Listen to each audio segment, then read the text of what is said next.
Bem-vindos a todos ao podcast Saint Seiya. Podcast Saint Seiya, estamos aqui hoje para falar de Soul of Gold, porque teve episódio sexta-feira e a gente não gravou ainda.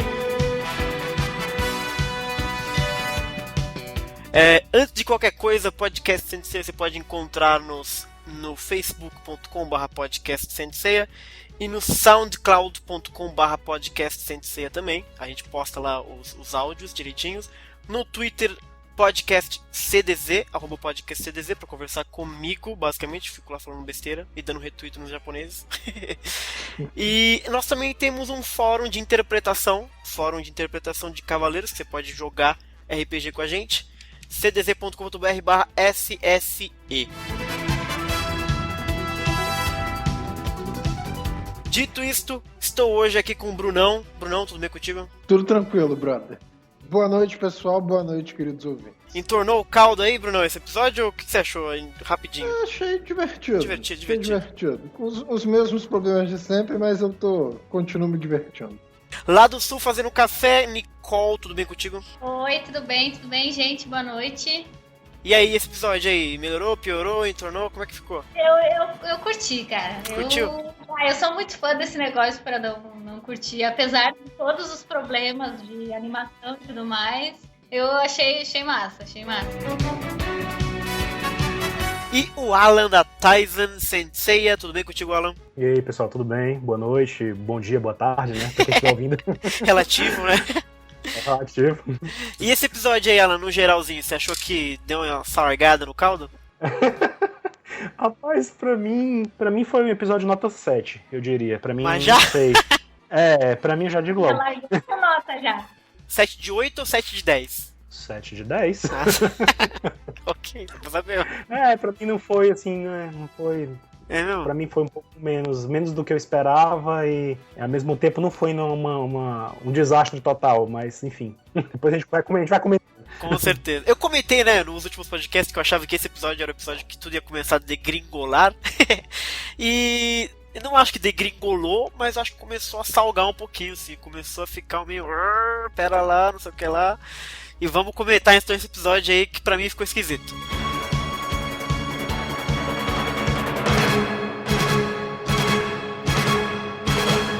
Bom, povo, episódio 5, Supremo, o poder da armadura divina, né? O episódio começa basicamente com aquela cena da caverninha, né? Entre o Mu e o Shaka, porque foi onde terminou o último episódio. E o Mu confirma que o Afrodite ele deu aquele petelequinho psíquico nele, né? Pra falar da barreira e das grandes raízes, pra avisar mesmo tudo que ele aprendeu com o Fafnir, né? De Nidhogg no último episódio, né? E basicamente que tem aparentemente algo maligno crescendo dentro da Yggdrasil. Garoto. Ele tá conversando isso com o Shaka, no caso, né? Naquela caverninha do Shaka lá. E aí é nesse ponto que, né, o mundo tá meio que de saída, tá perguntando sobre a armadura divina e etc. E o Shaka dá pra ele a adaga que a Saori se matou em Hades. Ou se não se matou, enfim. Mas foi a adaga que basicamente aquela que o Ares tentou matar ela, né? Arles, na verdade, agora que é o correto, né? Arles, isso. Tem que fazer referência a Aristóteles agora. Exato, Arles tentou matar ela há 13 anos atrás e de novo voltou na saga de Hades. Protagonizou a melhor cena de Cavaleiros do Zodíaco. Bonita, exatamente, lembrando uma das melhores, mais emocionantes cenas de Saint Seiya, né, que é a mãozinha do Saga atrás da Saori. Tadinho dele. E o Shaka não teve a mesma beleza na hora que foi mostrada, foi bem por cima, né? Assim, só tem uma visão da Saori enfiando a adaga na garganta, né? Que não foi bem mostrada tão explicitamente assim nos OVAs, né? Você diz agora em Soul of Gold. Em Soul of Gold. Tá, não teve nada. Só a imagem não foi, infelizmente, eles podiam ter realmente feito uma... Exato. Um resgate daquela imagem, né? Seria legal se tivesse sido mostrado de um pouquinho como foi naquela ocasião, né? E aí o Shaka diz que basicamente ele acordou lá em Asgard com a armadura de virgem e essa adaga, e que provavelmente foi tudo trazido pela pessoa que reviveu eles, né? E aí, pessoal, logo de cara esse choque aí da adaga. A adaga tinha aparecido na cena do próximo episódio? Não, né? Não, ainda. Não. Pelo que eu lembro, não. Não, né? Pois é. A última vez que a gente vê essa adaga em Saint Seiya, assim, lógico que a gente vê ali em Ômega, né? Mas, assim, na história, cronologicamente falando, no ponto em que ela tá, Ah, a última vez que a gente já tinha visto essa adaga foi naquele momento em que o Seiya pegou a adaga isso. e lançou ela com raiva, né? Porque a Saori tinha morrido, entre aspas, né? E tinha ido pro mundo das trevas e tal. E eles tinham falhado na missão deles, Aham. né? Em tese. E foi a última vez que a gente viu essa adaga, foi aos pés do Shion, né? Pois é. E aí não fica muito explicado porque ele tá ali, aquela daga, etc, né? Mas logo de cara você lembra disso e tal, lembra do Saga e tal, imagina o que seria, né? Mas mais tarde, depois do episódio, a gente sabe pra que ela serve. Então vamos direto ao episódio ou vocês querem falar alguma coisa sobre essa ceninha aí que eu perdi? Eu acho que só ficou, acho que pra muitos fãs ficou um baque um pouquinho antes dessa cena. Ah, Porque ficou uma discussão, né, nas últimas semanas de o Afrodite morreu ou não morreu, o que aconteceu, não sei o quê. Pra mim, na minha narração falaram que o Afrodite morreu. ixi. pois Na que eu assisti também, mas eu não concordo muito com isso, não. Pois é, e a gente estava conversando um pouquinho antes da gravação essa história de quanto a morte é relativa, especialmente em respeito à perspectiva dos personagens, né? O quanto os personagens percebem que morreu ou não morreu. E essa história do narrador falar bem claramente que morreu, não sei o quê, não é a primeira vez que isso acontece, né? Nas Batalhas das 12 Casas, quando o Yoga, né, lutou contra o Camus e tal, e foi lacrado no gelo, né? Teve essa história, o narrador chegou a mencionar que o Yoga tinha morrido também, e ele não morreu, né? Então, assim, uma coisa que não é definitiva, assim, eu acho que a gente não pode se apegar às palavras apenas aí, e sempre mencionar que a gente vê, né, na abertura e encerramento, que Afrodite vai usar a armadura divina dele e tudo mais, Sim, então, assim, não verdade. acho que ele morreu, não. O Afrodite ele precisa despertar a armadura divina dele, então eu realmente acho que ele não morreu, não. Eu acho que a questão Pois é é. que agora, nesse ponto, a série quer que você acredite que ele esteja morto. Isso. Pra todos os cavaleiros ali, eles sentiram o cosmo do Afrodite sumir, e pra eles ele tá morto, né? Exato. Eu fiquei pensando se esse negócio de sumir o cosmo dele não fosse porque ele tá lá na Yggdrasil, né? Também Porque deve ter alguma barreira, alguma coisa do gênero que impeça que os outros sintam o cosmo dele. Não tem motivo pra ter 12 espaços na Yggdrasil se eles vão matar os caras, entendeu? Tipo, como é que tu vai sugar a energia de uma pessoa que tá morta? Boa, Nicole! Verdade. Não faz sentido. É isso aí. Pode crer, tem que ajudar a ver.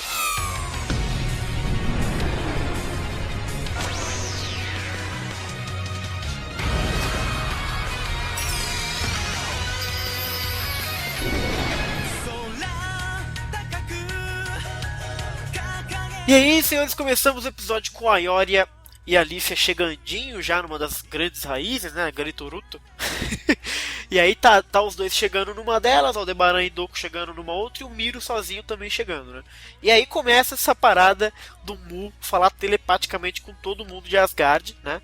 Que eles estão chegando numa parte das raízes que emergiram à superfície, né?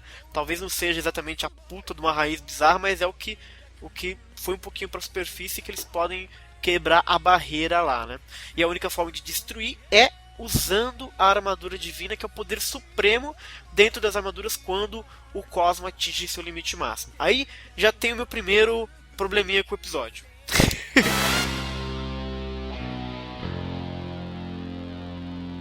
Por que demônios... Tipo assim, cara, a armadura divina... Por que qual é que é dessa raiz que precisa ter uma armadura divina pra destruir? Eu achei muito exagerado isso. Porque assim, a gente já viu eles derrubarem pilares de Poseidon usando só as armas de Libra, por exemplo, que foi uma parada muito legal. E você precisar de uma armadura divina pra você destruir uma raiz? Então vamos lá, Xará. Achei demais, hein? Vamos falar sobre essas 3 raízes, então. Então vai. Mitologicamente falando, a Yggdrasil tem 3 raízes. Tá. Uma delas fica em Asgard, a outra fica no Reino dos Mortos, e a terceira, se eu não me engano, fica em Jotunheim, que é no mundo dos gigantes. Em cada uma delas existe uma fonte que, assim, se você bebe dessa fonte, você se torna um cara. Por exemplo, Odin, para beber em uma dessas fontes, ele troca assim: eu te dou o meu olho, você deixa eu tomar um gole nesse negócio. Ele faz isso, ele vira Odin de verdade. Então, tipo assim, essas raízes não são pouca merda, elas são muito preciosas, muito poderosas mesmo, ou pelo menos é pra ser, entendeu? Acho que não é por acaso que seja necessário você invocar uma quantidade de poder absurda pra conseguir para conseguir, de certa forma, reunir o poder necessário para atravessar essa barreira que ela cria. Eu, por exemplo, eu não entendo que as raízes foram destruídas. Eu entendo que eles eliminaram apenas aquilo que estava criando aquele impedimento que impedia eles de entrarem. Isso, porque se eles tivessem destruído as raízes, a árvore inteira teria ido abaixo, né? Eu acho que faz todo sentido realmente o que você está dizendo, no sentido mitológico da coisa, mas aí eu acho que Soul of Gold falhou, porque visualmente não parece que é algo tão assim, nossa, nós precisamos de uma armadura divina, ou senão o bicho vai pegar. Tipo, os pilares de Poseidon eram muito mais colossais, assim, você olhava aqui e falava, gente, como é que vamos derrubar isso aqui, entendeu? Mas aí, Xará, pô, Poseidon sempre foi uma divindade mitidona que quer aparecer sempre, cara. Mas funcionava visualmente, essa é a questão, entendeu? Sim, claro. Mas estética nórdica é outra coisa, né, brother? Eu não sei, eu achei too much. Quer ver, por exemplo, só para dar mais uma. Ali, por exemplo, ali na árvore, o que a gente vê de muito importante que aparece em todas as raízes é uma coisa que é muito importante para os nórdicos na saga inteira de Sensei, que é uma joia lá parecendo parece uma safira de Odin tamanho família. Pô, é super importante. Sim. Então tem que ser aquilo mesmo. Sei lá. Eu acho too much. Eu acho que é muito uma questão de hábito mesmo, né? Porque se você parar pra pensar, o fato de uma coisa ser tão indestrutível como foi a Yggdrasil, essa história da grande raiz e tal, é mais com relação à barreira também, né? Mas enfim, o que eu tava querendo dizer é que também, pra mim, é tanto quanto o Muro das Lamentações era tão assim indestrutível que precisou do sacrifício dos dourados para ele ser destruído, entendeu? É a mesma coisa. Qual é a diferença do muro de pedra pra uma... Entendeu? Mas aí tem uma diferença, porque assim, o muro era o que separava, mais ou menos assim, os mortais da Terra dos Deuses, realmente. Então realmente era um muro bizarro, né? E nem ali eles usaram a armadura divina, eles usaram as normais, juntaram os 12 e fizeram, né? Agora... Pois é, eu tô mais com problema com relação... Eu não tive tanto problema com relação a eles terem que chegar ao nível divino pra quebrar a barreira, né, da grande raiz, chegar até ela, porque realmente, como o Bruno falou, eu interpretei dessa forma, que eles não destruíram ela de vez. Senão, realmente, a árvore tinha que dar abaixo e não tinha mais nada pra fazer, né? Aí faria mais sentido, né? Pois é, mas enfim, mas não era o caso. Agora, o que me incomodou mais, na verdade, antes dessa cena todinha, foi a história do Mu ter falado com o Shaka pessoalmente e ter falado com os outros via telepatia. Será que podia ter falado com o Shaka por telepatia também? Eu não entendi porquê. Tá certo que a história tem aquela coisa de querer mostrar o Shaka e o Shaka fazendo alguma coisa, né? É verdade. Mas será? Manda bem. Uma suspeita. Só uma suspeita. Será que por telepatia a comunicação não ficaria comprometida, não? Como assim? Alguém grampearia? Sei lá, o risco de alguém bisbilhotar? O André tava bisbilhotando a telepatia dele, né? Porque rola uma loucura ali no final, todo mundo conversando com todo mundo ali. Tá, vamos considerar que o André estava ali meio que escutando e ouvindo tudo ali, né? Naquela região, pelo menos ele tava ali dominando, né? Mas enfim, será que era tão absurdo assim? Porque eu, não sei, será que ia revelar a localização do Shaka, se ele não falar? É porque também, sei lá, né, pô? Às vezes, por exemplo, que nem você sugeriu agora, a localização do Shaka pode ser importante, mas também o Mu chega lá não fazendo muita ideia do que ele vai ouvir, né? Vai que o Shaka conta alguma coisa muito sinistra que ninguém pode ficar sabendo. Acabou que ele contou mais ou menos uma coisa que todo mundo já sabia, mais ou menos. Né? Pra mim teria feito mais sentido se de repente, sei lá, o Shaka tivesse dito, se ele tivesse contactado o Shaka, que talvez possa até ter acontecido, a gente não sabe, né? Porque o Mu sabia onde o Shaka tava, né? O Mu sabia como chegar lá, o Mu sabia que ele tinha a resposta para o que ele queria. Eu não sei se de repente ele já meio que adiantou o assunto telepaticamente com o Shaka, e aí ele teve a ideia de ir lá encontrar o Shaka pessoalmente, porque o Shaka disse, só vem aqui que eu tenho coisas para te explicar e tenho um negócio para te dar. Vai ver, era por causa da adaga, né? Que ele teve que ir lá pessoalmente. Eu tô tentando interpretar, né? Tentando juntar. Tentando arrumar. As pontas que naturalmente não foram colocadas pra gente tão expressas assim, né? Mas, assim, superado isso e questão da árvore, é isso, assim. Pra mim, o que me incomodou também, essa questão do muro, pra Yggdrasil, era isso, assim. Tá certo, eles tinham essa relação que foi explicada logo em seguida, né, da armadura divina e tudo mais, Mas aí ficou aquela coisa meio estranha, porque se eles tinham esse potencial de alguma forma de virar armadura divina, por que de repente isso não aconteceu com alguns deles durante a cena do Muro das Lamentações? Exato. Isso me incomodou mais do que o fato da Yggdrasil ser uma coisa que tinha que ser, entendeu? Me incomodou menos isso e me incomodou mais isso, entendeu? Eu achei, a gente vai chegar lá, vai ter momentos na frente que o bicho pega pra mim. Pois é, então assim, pra mim a Yggdrasil, como o Bruno falou, pra mim não foi tão demais, porque afinal de contas eles só romperam uma ilusão. E teve toda aquela coisa de roteiro de querer mostrar a armadura divina logo pra galera, né?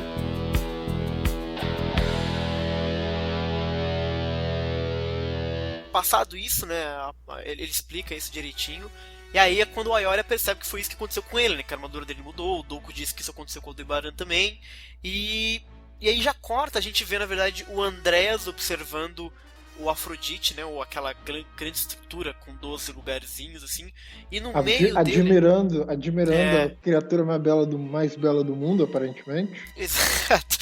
Mas é curioso porque, não sei se vocês notaram no som, parece que é um coração batendo lá dentro. Exatamente, tipo aquele negocinho, parece né? Coisa viva. Parece uma coisa parece viva. Uma coisa viva pensando. Exato. E aí, Brunão, o que você acha que pode ser? Porque aparentemente é uma criatura, né, que tá lá dentro batendo o coração pra ser, sei lá, gerida pela Yggdrasil e nascer dessa gestação bizarra. Honestamente, não sei. Fica muito difícil chutar. Gostaria muito que fosse um gigante. Porque assim, é grande parado. Por exemplo, se aquilo for um coração, é um coração grande. Precisaria de um gigante pra caber aquele coração dentro, né? Olha, eu já nem chuto mais, porque todos os nossos chutes até agora têm sido bem furados. Exato, a gente erra tudo, é ótimo. A gente tem muita expectativa. Tipo, nós somos muito mais criativos do que os roteiristas. Sim, exato. Mas a graça de ser fã é essa. Enfim, mas aí ele tá lá, o Andreas, olhando esse coração gigante bater, esse coração bizarro. E aí o Freud, desesperado, chama ele, né? E aí ele vem lá atrás da cortininha, assim, falar com ele. E fala que a patrulha reportou que os caras já estão entrando na barreira da Yggdrasil. E pro Andreas ordenar o ataque imediato. Esse cara é muito folgado, hein, meu, esse Freud. Ele fala com o Andreas como se fosse, mano, mandando ele ordenar. Já é a segunda vez que ele faz isso, né? Mas você tem que entender, porque o Freud é um generalzão ali. O Freud é o guerreirozão ali. O Freud não tem outra intenção a não ser defender a terra dele contra os invasores gregos, né? Mas eu achei muito insubordinado esse Freud. Não, subordinado nada. O cara é guerreiro deus, o cara pode. Ele pode. Claro que pode, pô. Que o Andreas é? Andreas é um sacerdotinho qualquer, pô. Mas maluco, ele é um representante de Odin. Maluco é um guerreiro deus. Não sei não se ele é só isso aí. Maluco lá é um guerreiro deus que representa Freyr, pô. Eu não achei tão impertinente o que ele falou, não. Ele simplesmente disse, olha, estamos aqui prontos, basta só você ordenar que a gente vai. Eu não achei tão impertinente da parte dele. Ele simplesmente estava pedindo uma permissão pra atacar, né?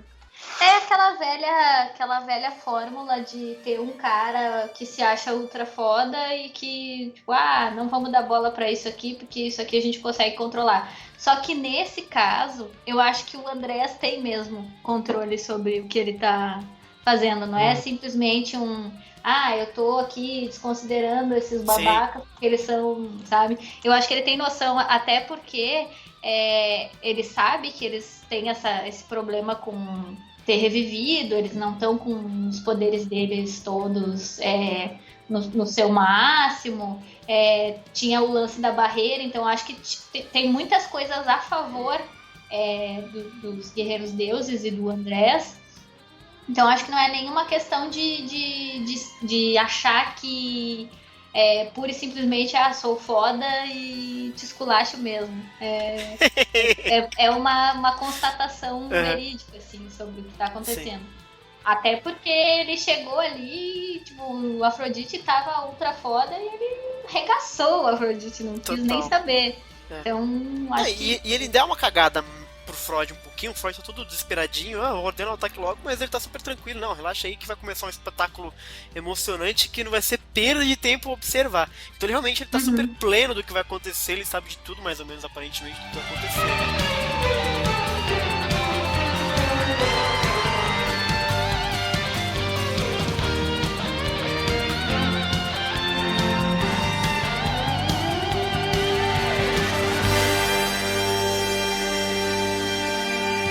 E aí é nesse momento, a gente vai entrar num terreno pantanoso agora, que a gente volta pro Miro, né? O Miro tá lá andando sozinho, lembrando do que o Camus falou pra ele, tá pensando no Camus ainda, Brunão.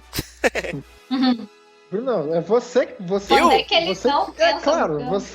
é você que pensa no Camus. Não sou Eu penso no Camus mesmo. Você pensa o tempo inteiro no Camus, Xará. Qual é? É bonzão ele, ué. Fazer o quê? E aí tá nessa chamada de Skype entre todo mundo lá com o Mu falando com o geral pelo Skype. E aí quando o Mu tá pra explicar qualquer outra condição pra ter uma armadura divina, o Miro desliga a chamada dele. Porque chegaram os encapuzados, né?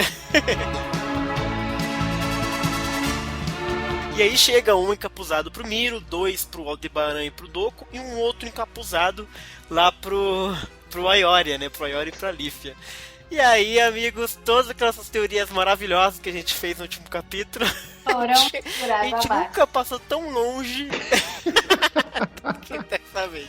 Viu? É por isso que não dá pra... Mas é ótimo isso. Eu achei ótimo.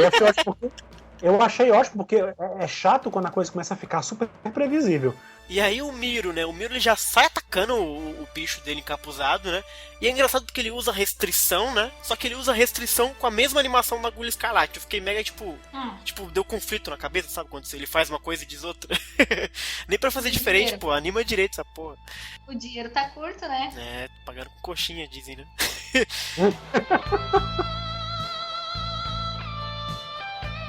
E aí o encapuzado ataca ele de volta, né?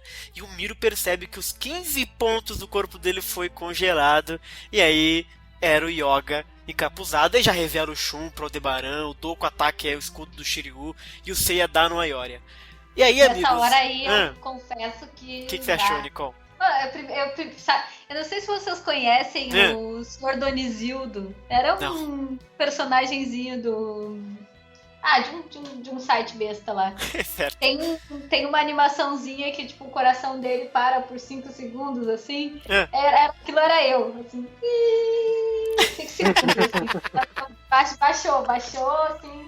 Não conseguia nem falar. Aí depois voltou ao normal. Pois é. Obviamente que não poderia ser eles Exato. Lá brigando com Hades e tal. Mas na hora que tu vê, assim, dá um baque, né? Tu não tá esperando. Mas eu achei fantástico. Eu achei fantástico a reação do Aiolia. Sim. O Aiolia, ele cai na real de que, peraí, se eles estão aqui, se eles foram revividos aqui, significa que eles perderam. A Athena morreu. Assim, exato. O baque é tão forte que ele chega a cair. Entendeu? Ele ajoelha, pode crer. Ele é incrível.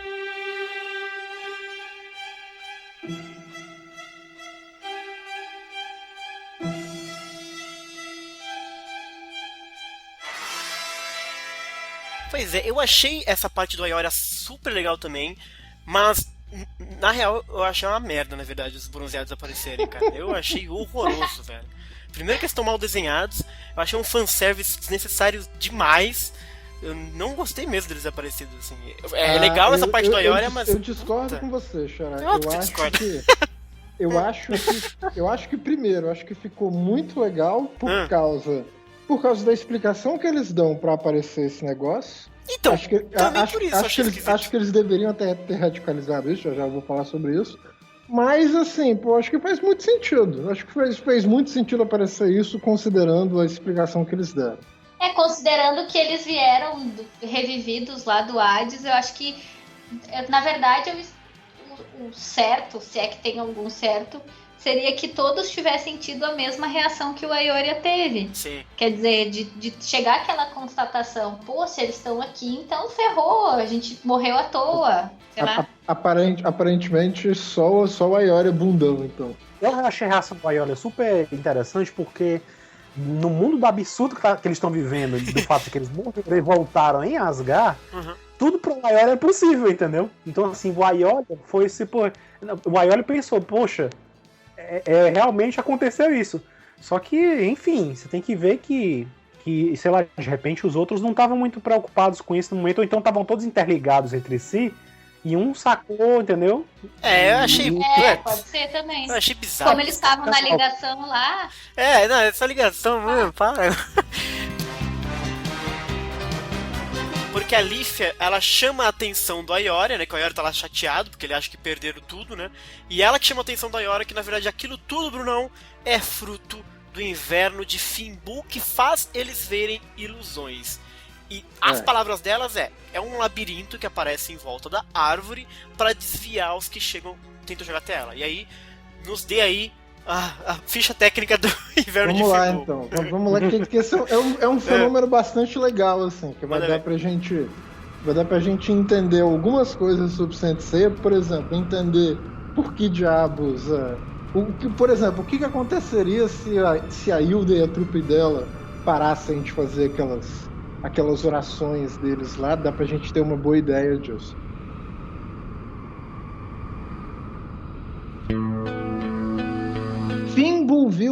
Fimbulvinter, a pronúncia sueca moderna da coisa. Se a gente fosse tentar uma pronúncia nórdica antiga do termo, seria alguma coisa Fimbulvintur.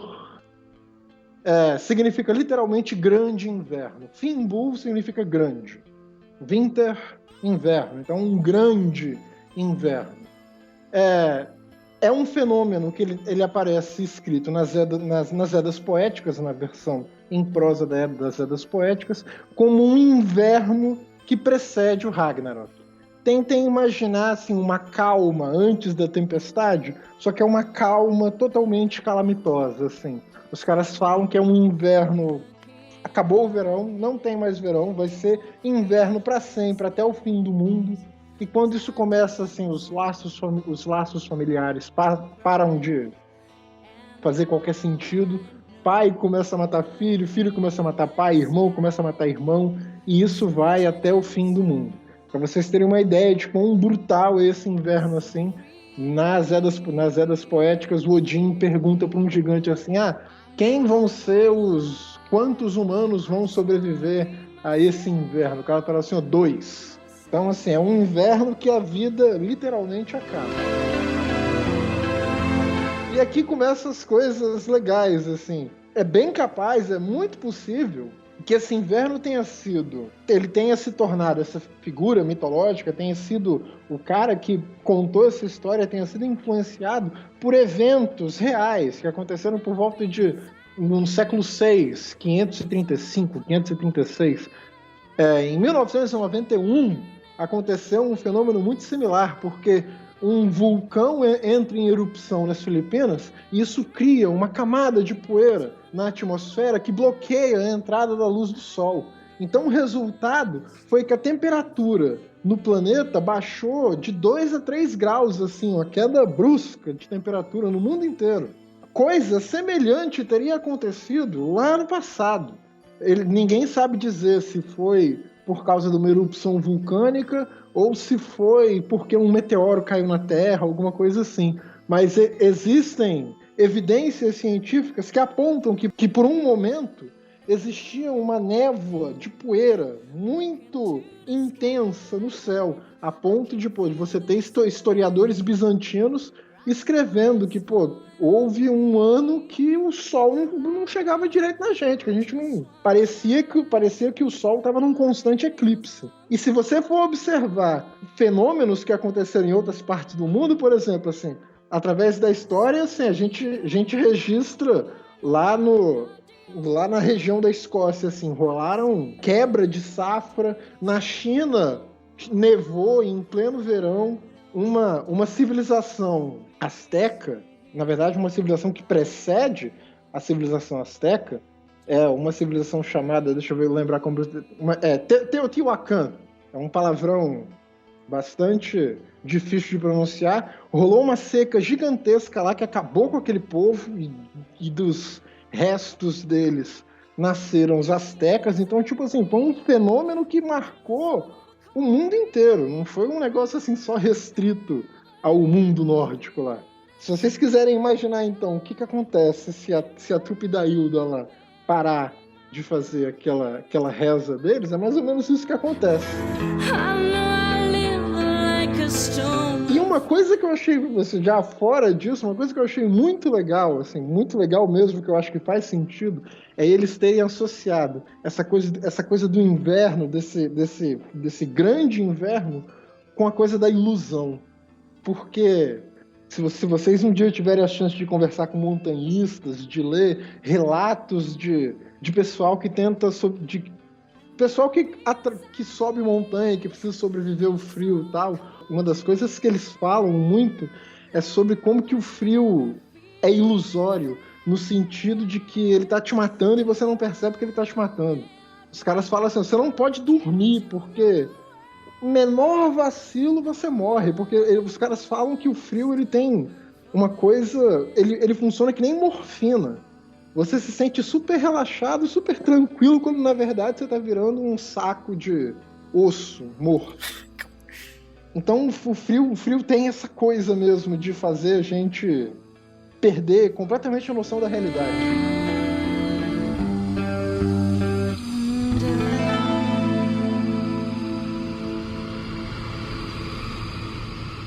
Esse é o inverno de Fimbul, de acordo com a Lífia, e aparentemente é isso, né, pelo que o próprio Andreas depois confirma, que está gerando essas figuras, essas ilusões, né, dos 4 Cavaleiros de Bronze. E sabendo disso, eu não sei se o Brunão era isso que você ia falar, eu acho que a série perdeu um puto do momento de colocar outras coisas aparecendo nos dourados, entendeu? Porque por exemplo, pega o Miro. O Miro, no anime, não sei se no mangá também, agora tá me falhando a memória, ele é enviado para enfrentar o mestre do... Isso, exato. O mestre do Shun lá na Ilha de Andrômeda. E matou geral. Tá no anime. E ele acabou com o geral lá. Podia ter aparecido. Pô, ia ser muito legal, cara, exato. Quer ver? Mas o quê? O Aioria, por exemplo, ele mata o Cassius. Cadê o Cassius ali? Podia aparecer o Cassius, o Aioria tá um pouco se fudendo pro Cassius, né? Foda-se o Cassius. Mas, por exemplo, só que eu pensei, pro Toco, podia aparecer o Oco, que ele expulsou. Pô. Entendeu? Por que não? Ele expulsou do treinamento. Sim. Seria interessante, mas assim, essas oportunidades todas já tinham sido desperdiçadas na saga de Hades, assim. Eu lembro que quando a gente não sabia ainda muita coisa da saga de Hades, quando eu era criança e tal, eu lembro que quando eu pensava no que seria a saga de Hades, eu de repente pensei, puxa, eles bem que poderiam colocar os personagens. Inclusive, eu lembro que eu pensei nisso quando eles começaram a anunciar que ia ter os OVAs e tal, e que a gente começou a ver que tinha coisa diferente dos OVAs, e eu fiquei pensando, puxa, seria bacana se na fase Inferno, na fase do Meikai, né, eles colocassem os mortos antigos aparecendo de novo em algum momento, entendeu? A gente visse o Cassius, o Oco, a Esmeralda, etc. E sim, infelizmente, não tiveram essa sacada antes, então eu achei... Eu nem tinha me ocorrido que isso pudesse acontecer agora, porque, sei lá, achei que eles tiveram uma oportunidade melhor pra fazer isso e não fizeram. Isso não me ocorreu também poderem ser feito, mas depois que teve a explicação do Andrés do que era aquilo, eu falei, porra, perderam uma chance. Porque isso até poderia ajudar a fazer esse desenvolvimento muito curto de personagem que a gente tem gostado em Soul of Gold, dos dourados, né? Porque aí você joga os Cavaleiros de Bronze e, desculpa, pra mim foi uma merda, fanservice, só pra mostrar que eles estão lá, que é Sensei, etc, entendeu? Pra ter uma cena bacana com a Ioria só. Será que alguém que não apareceu que tinha que aparecer? Por exemplo, daqui a pouco a gente sabe que vai aparecer um personagem lá. O Aioros não apareceu pra ninguém. O Aioros, pra mim, não tinha que aparecer mesmo nesse episódio. Sei lá, nem pra pessoa que a gente vai falar daqui a pouco? Não, nem pra ela. Ô, louco. Não, o Aioros é só depois. Só ele. O Saga já saiu. Já percebeu, né? Que o Saga saiu dessa galera. Os dois vão se encontrar, vai ter uma cena de amor maravilhosa. Claro, mas falando no Saga, é muito interessante você observar a ausência de alguns personagens nesse episódio. Em que, se tratando de um episódio que eles estão diante de uma barreira que cria ilusões conforme os seus ressentimentos, conforme os seus problemas mal resolvidos e tal, é muito conveniente que o Saga e o Máscara da Morte não estejam por ali. Porra, o Máscara ia ser legal. Se eles tivessem, bicho, assim, o Saga ia pirar. Não, o Máscara ia ficar maluco. O Saga ia pirar. Ia aparecer o Saga maligno ali, ia aparecer o Aioros ali pra acabar com ele. E o Máscara da Morte ia aparecer assim, o mundo, aquele arrastão em cima dele. Sim. Então é muito, muito conveniente que os dois não tenham aparecido.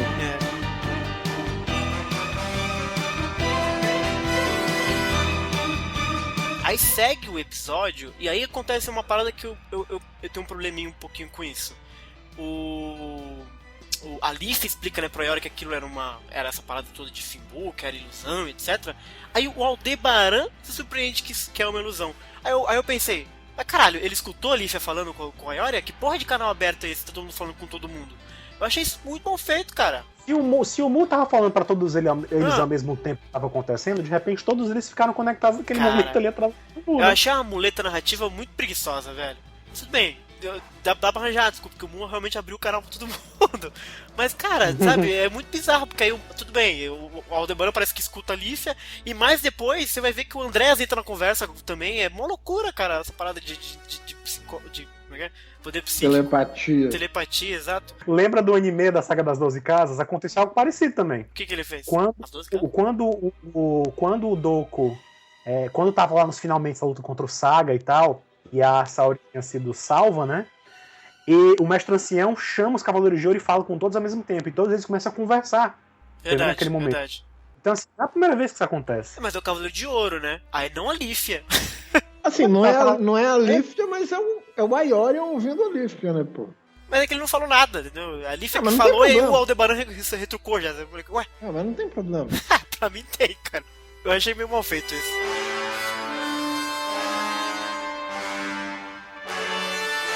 Aí o Aldebaran já acaba com o Shun, né? Ele comenta, inclusive, que Asgard não gosta muito do jeito dele lutar. Eu não entendi muito bem esse comentário dele, não. Será que foi uma tradução bizarra? Não, na minha tava tipo assim, essas táticas de Asgard não fazem meu tipo. Foi mais ou menos isso que ele falou?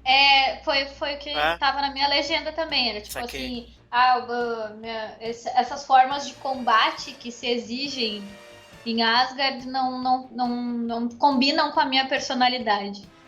Era o que tava na minha legenda. Eu entendi, cara. Eu entendi o que ele quis dizer. Eu acho que tem a ver com essa coisa da lealdade dele. A posição do Aldebaran é muito clara. Quando a gente volta para aquela cena que ele tá lá no Coliseu, que o Doku tá lá, vai lá, tal, faz o seu trabalho, né? Ele diz, não, eu só vou fazer se eu tiver certeza absoluta que a Athena tá de acordo com isso. Senão não vou me mexer. E aí ele só se move quando as crianças são colocadas em risco, né? Porque aí ele precisa fazer alguma coisa de acordo com, né, o caráter dele, enfim. Que é uma coisa que a Athena não condenaria, né? Defender crianças e tal. Mas eu acho assim, bem como o Bruno tinha comentado das outras vezes, que ele é estoico e tal, né? Pra mim, a posição dele é essa. Ele faz as coisas conforme o posicionamento dele. E no momento que ele é colocado em uma questão de ilusão, enganação e tal, isso não combina com ele. Pra ele, o negócio é preto no branco. Uhum. Pode escrever. Eu entendi assim, pelo menos. Foram. Comprei, é isso aí. Teve uma coisa que eu achei assim... Achei muito bonitinho os Cavaleiros de Ouro se sentirem culpados por ter feito o que eles fizeram com os Cavaleiros de Bronze. Mas, por outro lado, eu queria que eles ficassem uns 10 minutos enchendo eles de porrada ali. Sério. Agora, teve um detalhe também que eu reparei, que é muito colocado pelos fãs, e tem gente até que reclama disso, né? Na diferença do anime pro mangá, com relação à restauração das armaduras de bronze que aconteceu pós 12 Casas, né? E você vê que no anime, o Milo deu sangue pra armadura de Cisne, né? Pra do Yoga. O Aldebaran deu sangue pra armadura de Andrômeda. E o Aioli deu sangue pra armadura de Pégaso, né? Enquanto no mangá, quem dá o sangue pra armadura de Andrômeda é o Shaka, né? Uhum. E assim, é curioso como o fato de justamente o Andrômeda ter aparecido pro Aldebaran, né? Me lembrou isso, entendeu? Me lembrou esse fato, né? Apesar de que eu não sei se isso é generalizado, porque, por exemplo, no mangá, quem dá o sangue pra armadura de dragão é o Doku, né? E no anime, quem dá o sangue pra armadura de dragão é o Mu. Então, assim, eu não sei se teve uma relação, se pensaram nisso, talvez não, né? Eu acho que foi mais o que o Bruno falou, foi mais uma questão de conveniência, de roteiro, eles queriam que aparecessem todos os de bronze e colocaram todos ali, porque não tem nada em particular Isso. Que faça o Aldebaran ter alguma coisa em relação ao Shun, né? Assim, ter alguma culpa em relação ao Shun especificamente. Então, assim, eu acho que não teve muito sentido nesse ponto. Eu concordo com o Bruno. Eu não gostei muito do fato dos de bronze terem sido colocados ali e tal, porque realmente parecia que foi colocado de qualquer jeito. Pro Milo deu mais certo, pro Ioria talvez tenha dado mais certo, pro Shiryu talvez, mas pro Aldebaran ficou uma coisa meio estranha. Pois pra mim ficou meio estranho. Acho que até também o Aldebaran ele já tava assim, eu não gosto muito desse negócio, né? Tipo, essas táticas ilusórias não vão muito com a minha cara. Então ele já foi quebrando pau também, né? Acho que pra ele foi o mais fácil de se livrar daquilo. Pois é, realmente, ele foi o primeiro a detonar logo, né? Então... E aí o Doku também já sai usando o cólera dos 100 dragões, e é legal porque o Shiryu vai atacar ele, né? Ele ataca ele, e o cosmo do Shiryu fica dourado, né? É curioso isso, porque de todos eles, é o único que fica dourado. Ou não ficou dourado, ficou verde, eu sou daltônico. Pior que eu nem lembro agora, Xará. Pra mim... Eu não sei como é que vocês reparam nessas coisas. Eu acho que ficou dourado, hein? Ou ele ficou dourado, ou ele tão ficou verde muito diferente. Não, é verde. Eu tô animada vendo aqui é verde. Ai, filha da puta. Acho que é verde, hein, Xará? Acho que é verde. É que no anime ficava diferente o cosmo dele, hein, o anime. Era mais um verde esbranquiçado, um verde mais claro. Não era esse verde verdão aí. Não, hein, Xará? Já era. Ai, Jesus, mano.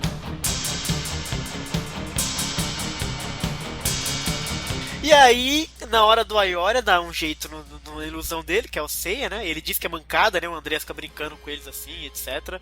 E aí, quando o Ioria vai acabar com o Seiya, né? Vai dar o golpe nele, o Seiya pula e muda pro Shura. E aí isso foi muito legal. E a partir de agora, as paradas ficam muito legal, pessoal. Chorei. Chorou? Internamente, porque vocês sabem que eu não choro, né? Ah, desculpa aí, então. Campos de aquário que não chora.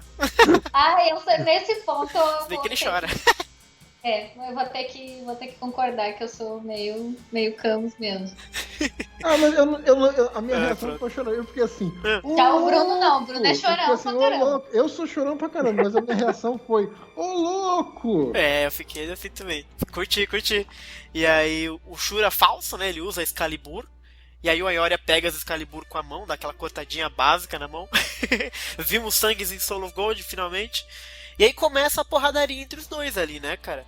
E eu até achei que, assim, no nível de luta de Soul of Gold, essa luta entre o Shura falso e o Ioria foi até meio criativa, sabe? Teve umas coisinhas diferentes, assim, e tal. Ele tentou um chute super feio. Eu achei positivo, assim, né? Uhum. E aí, eu não entendi muito bem, porque, assim, aparece o Shura pro Ioria, e aí o Mu, ele tá lá correndo, e ele saca que o Shura apareceu pra Ioria e divide, né? A informação pra todo mundo. Ele ficou sabendo porque a Lífia comenta, porque o Ioria, acho que o Ioria falou, né? E aí ele saca que apareceu o Shura pra ele também. Uhum. Essa parte de telepático pra mim ficou muito fácil. E aí que o Andreas comenta que o inverno de Fimbul às vezes mostra ilusão baseada na escuridão mais profunda do coração de uma pessoa. E isso é muito bacana, né? Se a gente pensar que o Shura é essa escuridão do Ioria, né? E aí a Lífia faz aquele diálogo expositivo, se perguntando se tem alguma rixa entre os dois, obviamente que tem. E aí é o Mu que responde pra ela, né? E de novo, puta carnaval esse telefone sem fio.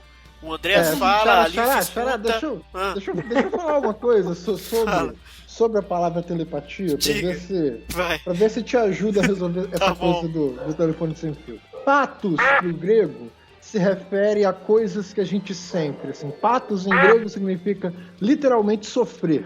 Patos é um substantivo que a gente forma a partir do verbo pasquem, que é sofrer. Por exemplo, tudo que a gente sente, tudo aquilo que toma a gente de alguma forma é um patos. Telepatia é um patos à distância, então ele não se limita só a falar, ouvir. É você sentir mesmo a distância, como se você estivesse presente no negócio. Então, assim, se a gente fosse levar isso à risca, tudo que o Ioria está experimentando lá, uma outra pessoa poderia experimentar também se ele fosse um bom telepata. E o Mu é um bom telepata. O Mu é um excelente telepata. Exato.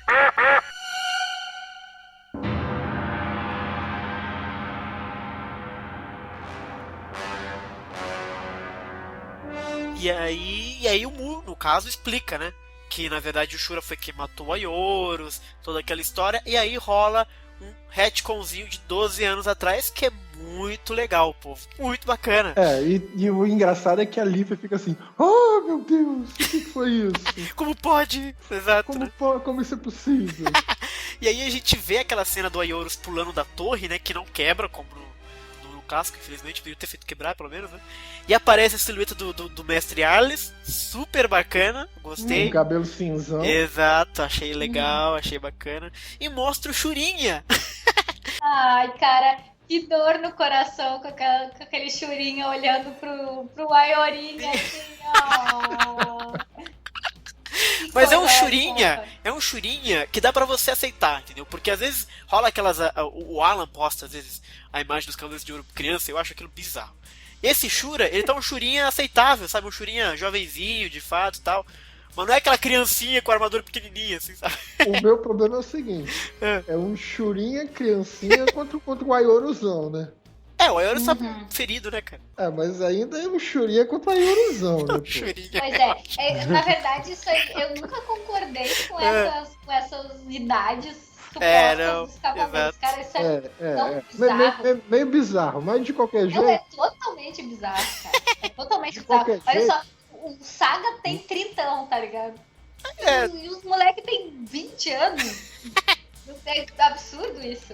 Absurdo. Isso é diferente. O Aioros tem 20 anos e o Shura ali tem no máximo 10. Teoricamente. É por isso que a imagem não parece que ele tem 10. E isso me salva. Porque tem realmente imagens que rolam pela internet, o Alan posta muitas, que é realmente Cavaleiro de Ouro com 10 anos, pequenininho, parecendo tudo criancinha com armadura de ouro. Você fala, gente, para, né? Aí não dá. Mas falando sério, quantos anos o Aioros tem quando ele morre? 14. Olha aí. Cara, é absurdo isso, cara. Ai, caraca. Por isso que eu não ligo muito. Pra mim isso aí é whatever, tanto faz. Essa cena do flashback lá foi bem interessante, né? Mas o que mais me perturbou na cena foi o fato do Mu ter errado a data, né? Ter errado os anos. Ele falou 12 anos atrás. Exato, qual é que é do Mu, cara? Eu não sei se foi uma coisa intencional pra dar um ar de mais velho pro Shura e tal. Ou se foi uma coisa de erro mesmo, assim, foi um erro. Que é tão assim, que a gente tá na nossa cabeça de fã, é tão repetido esse número 3 anos atrás, 3 anos atrás, que choca quando a gente escuta assim errado, entendeu? Não, e não só. No mínimo seria 13, né? Porque quando começa a Senseiya são 13 anos atrás, e como passou mal tempo, assim, de repente, passou mais de um ano, já seria uns 14 anos já, no mínimo, sei lá. Pois né? Mas assim, em tese eles estão todos ainda naquele ano. Aquele ano, um ano louco onde. Que ano louco é esse? Bicho, eu digo uma coisa: aposentadoria de cavaleiro deve ser o bicho, viu? Porque aposentadoria de cavaleiro deve ser o bicho. O ano louco, velho. Porque, pô, expectativa de tempo de carreira não deve ser muito alto, não. O ano louco é muito louco.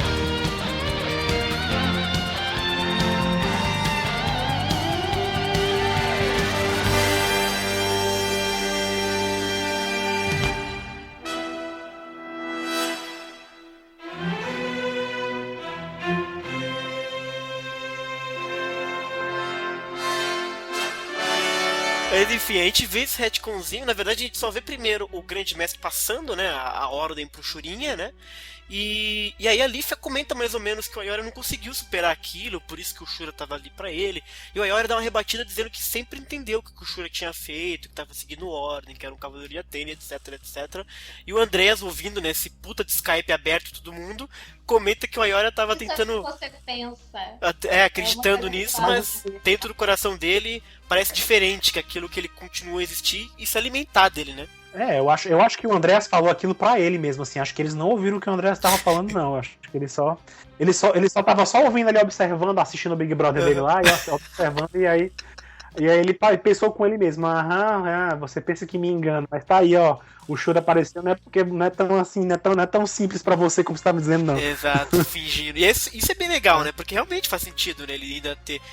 Enquanto o cavaleiro ele meio que passar essa imagem de que superou e tal, tudo certo, mas que é um muito humano dentro dele ainda ter alguma coisa mal resolvida, né? Isso é super legal. E aí o Ayoria tenta atacar o Shura, né? Tenta dar um jeito naquilo, só que não consegue. O Shura dá uma desviada, e quando vai fatiar ele com a Excalibur, aparece outra espada no meio. E Shura. nesse momento, eu urrei vendo esse episódio. Eu fiquei muito... Porque é muito óbvio que isso aconteceu, mas mesmo assim foi muito foda, velho. O Shura aparecendo e ajudando. Olha isso, é muito louco. Honestamente, Jará, pra mim não é óbvio. Não é óbvio. Eu também não achei tão óbvio, não. É mesmo? Eu não achei óbvio. Eu lembro que eu fiquei assim. Pra mim foi um pouco parecido com a surpresa que eu tive quando o Saga apareceu pra ajudar o Milo. Foi Nossa, assim, é. eu não esperava Não, pra mim, tanto não. daquele jeito. Não esperava naquele momento, entendeu? Não, porque quando começou a briguinha entre os dois, eu falei, o Ayoria vai precisar superar isso. E vai ser muito bonito se o Shura ajudar ele a superar isso, entendeu? Então pra mim, eu acabei meio pegando um pouco antes, mas mesmo assim eu acabei urrando, assim, vendo o episódio que nem um retardado. E é muito legal isso, do Shura ajudar o Ayoria a superar o próprio Shura, sabe? É muito foda isso, né? E aí o Shura dá uma de fodão, né? Diz que o Shura falso não seria páreo pra ele com a espada falsa. E a Leaf acha que é uma outra ilusão. A Leaf tá completamente perdida, né? Ela tá completamente não sabendo o que tá acontecendo, né? Não, ela tá meio perdida, né, na história toda, mas eu achei curioso como a Lífia sabe mais do que ela aparenta, né? Ela sabia sobre o inverno de Febu, ela tinha lido a respeito. Ela chamou a atenção do Ayoria que aquilo ali era uma ilusão, né, no começo. Ou seja, eu não tenho certeza, às vezes eu acho que ela esconde, assim, eu não sei se o segredo que ela tem é só essa outra identidade aí que aparece volta e meia. Eu acho que a Lífia sabe mais do que ela conta. Uhum. E falando nisso, Alan, também é muito sintomático observar que não apareceu nada pra ela. Interessante. Exatamente. Olha pois aí, é. velho. Não é? É muito estranho, assim. Uma pescada. Super... Pois é, e ela sabia de tudo, assim. Tá certo que ela tava consciente, digamos que ela tava consciente, né? Do que era aquilo ali. Uma ilusão pra ela não ia funcionar mesmo, né? Mas é muito estranho, não é? Assim, ela já sabia. Eu fico pensando o que mais ela sabe e ela não contou ainda, entendeu? Porque eu lembro que quando eles estavam no episódio lá do Afrodite, do Death Mask, o Ayoria perguntou pra ela. Ele teve que provocar ela e dizer, olha, conta pra mim mais sobre os Guerreiros Deus que eu preciso saber dos meus inimigos. Ela é meio... não sei se é só falha do roteirista ou é uma coisa intencional. Porque ela tá jogando os caras na batalha dela, numa batalha de Asgard e tal, e ela não fala tudo que ela sabe na hora. Assim, ela não conta por partes. Não dá. Pois é, ela não, em nenhum momento ela disse pra eles, olha, vamos ter cuidado porque tem um negócio estranho aqui. Tá certo que ela leu num livro, né? Ela talvez nem tenha chegado lá perto pra ver se existia de verdade. Eu tô tentando dar esse desconto pra ela, né? Que ela não tinha certeza se aquilo que ela leu no livro era real, né? De repente. Mas é muito estranho, ela não fala as coisas assim de cara, né? Ela não fala, ela não antecipa nada. Ela só fala quando a coisa começa a acontecer, entendeu? Quando é conveniente ela começa a falar, né? Pode crer. Pois é, eu fico pensando se isso é só uma falha, é um furo do roteiro, ou se ela tem alguma má intenção nessa história toda, entendeu? Se ela tem alguma coisa...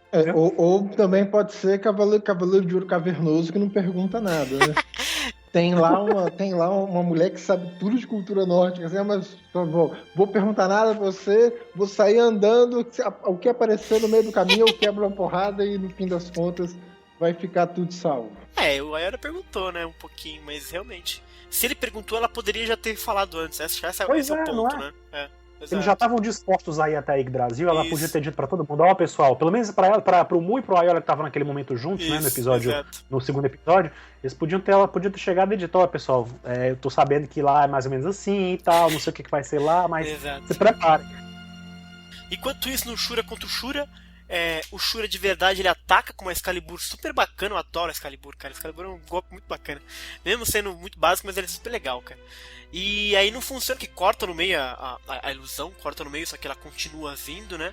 E aí ele saca que obviamente a ilusão só vai poder ser desfeita por causa do Ayoria, porque realmente partiu dele, né? A fonte é o Ayoria, então o Ayoria tem que lidar com isso, né?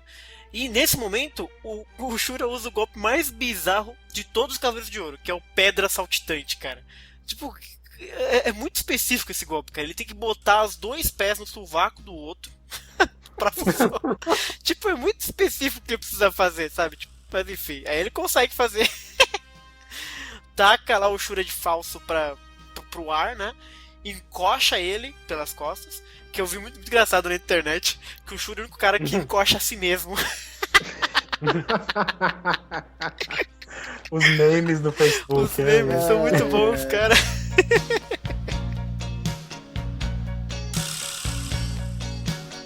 E aí ele consegue segurar e pede pro Ayoria, né, fazer aquele famoso matar os dois, acertar os dois.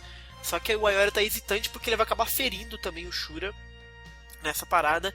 E aí começa a coisa bonita que o Shura diz que não liga. E explica mais ou menos como é que ele se sente sobre ter matado o Aioris. E aí que a gente vê a continuação desse retcon. E é muito legal porque é aquela mesma cena do Aioris com a Aioria de um ângulo diferente. Eu achei isso super legal. Com o Shurinha, né, observando lá aquelas casinhas assim e tal. Eu achei super legal isso aí. Que é a parte que a Nicole inclusive chorou vendo o Shurinha olhando pro Aiorinha. Ah, fofinho demais, né? Exato, eu achei muito legal também, cara. Porque aí ele fala essa coisa, né? Que quando ele tomou a decisão, que sendo missão ou não, ele teria de tirar a vida daquela criança, né? E uma hora teria que dar a vida pra ela pra pagar pelos seus pecados. Muito bacana isso, hein? Ele faz aquela promessa lá, que ia ser ou pro Aioria ou pro Aioris. Né? Acabou que foi pro Aioria mesmo. Mas assim, mas Xará, me diz o seguinte, Diga. Por que você acha essa do Shura bonitinho e do Kama você não acha bonitinho? Os dois fizeram a promessa, os dois estão querendo cumprir essa promessa deles com a vida nova, mas uma você não curtiu, outra você achou bonitinho. Pô. Porque um combina com o Shura e o outro não combina com o Camus, ponto final. Não, o outro combina com o Camus, sim. Qual é a sua? Não combina não. Não combina não, senhor. Não combina não. Nem vem. Churinha fez direitinho, Churinha é bonito, Camusinho não. Fora Camusinho. Combina Como com o Camus, sim. Espero que o Camus morra. Pode continuar. Nicole adorou isso, cara. Eu fiquei de novo, assim como antes a gente estava falando que eles perderam uma chance de mostrar outros cavaleiros, aqui eu acho que pela forma como eles estruturaram a cena, eles perderam a chance de deixar ela um pouco mais dramática e de deixar a gente com um pouco mais sem saber o que ia acontecer. Porque como que eles fizeram a cena? O Shura explica isso, então o Aioria ele se sente assim um pouco mais seguro para atacar, só que o Aioria começa a explicar isso, entendeu? O Aioria começa a falar aquele monte de coisa que ele falou pro público que tá ouvindo. Então, à medida que o Aioria fala isso pro público, fica muito claro pra gente que o Aioria não vai fazer nada com o Shura, que o Aioria vai só acertar a ilusão e depois vai ficar tudo bem. Eu acho que ficaria muito mais legal se, por exemplo, um terceiro tentasse falar sobre como o Aioria estava se sentindo e deixasse o personagem do Aioria quieto, só usando as expressões corporais dele para demonstrar assim, a confusão, para demonstrar o drama mesmo. Pode crer. E para deixar a gente se perguntando até o último instante se o Shura ia morrer ali, ia ser destruído junto com a ilusão ou não. Até porque o retconzinho do Shurinha é muito legal e abre um pouquinho essa possibilidade, entendeu? De que ele já tava realmente, já cumpri minha missão, vou cumprir, vou morrer aqui, vai estar tudo bem comigo. Só que realmente você tem razão, a Aioria começa a falar sobre o orgulho e determinação do Shura e fala com ele e tal. E realmente, se tivesse ficado quieto e só dar o cacete nos dois, eu ia achar realmente, pô, ele vai matar os dois Shura, né? Só que na verdade não acontece. Podia ter feito o seguinte, podia deixar o Aioria com aquela cara de zangado, de bravo mesmo, você pensar assim, ó, e o maluco vai se vingar do irmão dele ali e tal, dá uma porrada, o Shura sai vir e fala assim, ó, depois a gente resolve a nossa treta, tá ligado? Pois é. Deixar a parada assim, latente. Pro negócio não acabar pra sempre, tá ligado? A impressão que eu fiquei foi o seguinte, ó, acabou a treta entre o Shura e o Kama. Isso, entre o Shura e o Aioria. Qualquer treta que podia ter, acabou. Ele funciona mais ou menos assim, no sentido de resolveu esse arco, vamos por assim, mas se alongasse um pouquinho mais, ficaria mais dramático. Um drama que, de repente, essa história precisa, né? Porque é uma história muito forte, né? Porra, matou o irmão, Shurin, etc.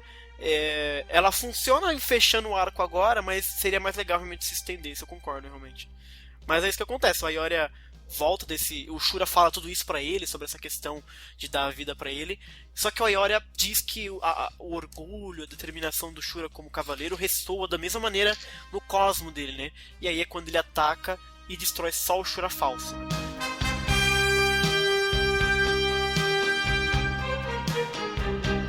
E aí, amigos, a névoa se dissipa e revela a Great Root, a grande raiz com aquele... A grande raiz aparece com aquele puta cristalzão, né? Pra todo mundo aparece.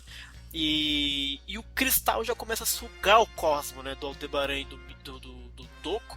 Né, eles percebem que aquilo que tá, enfim, zoando a parada. O Miro já fica na merda de novo com aquela insígnia dos Einherjar aparecendo nele, né? E pede pro Mu ajudar logo, né? Que o Mu tá naquela correria dele lá. Só que aí começa a explicação do porquê o Miro não vai conseguir, né, despertar a armadura divina, porque uma das condições para ter a armadura divina é ter uma super conexão com a Athena, estar fortemente conectado. E aí ele explica que é só uma teoria, mas que depois da Batalha das 12 Casas, as armaduras de Peixes, Aquário, Capricórnio, Câncer e Gêmeos, e depois da Batalha de Poseidon, a Saori meio que chorou em cima lá das armaduras, né? E aí... Na verdade, eu acho que é dito que é durante a Batalha de Poseidon, né? Assim, na Batalha de Poseidon.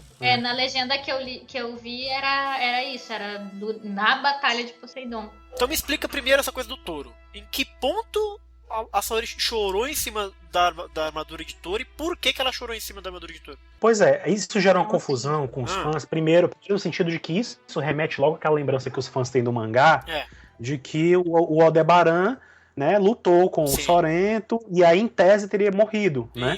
O que é meio absurdo, assim, isso aí remete a um furo ou não do mangá, porque lá na frente da saga de Hades ele tá vivo, né, normal e tal, e etc. Ou seja, é uma habilidade que o Touro tinha de voltar ao corpo dele normal e tal, e isso é outra história, né?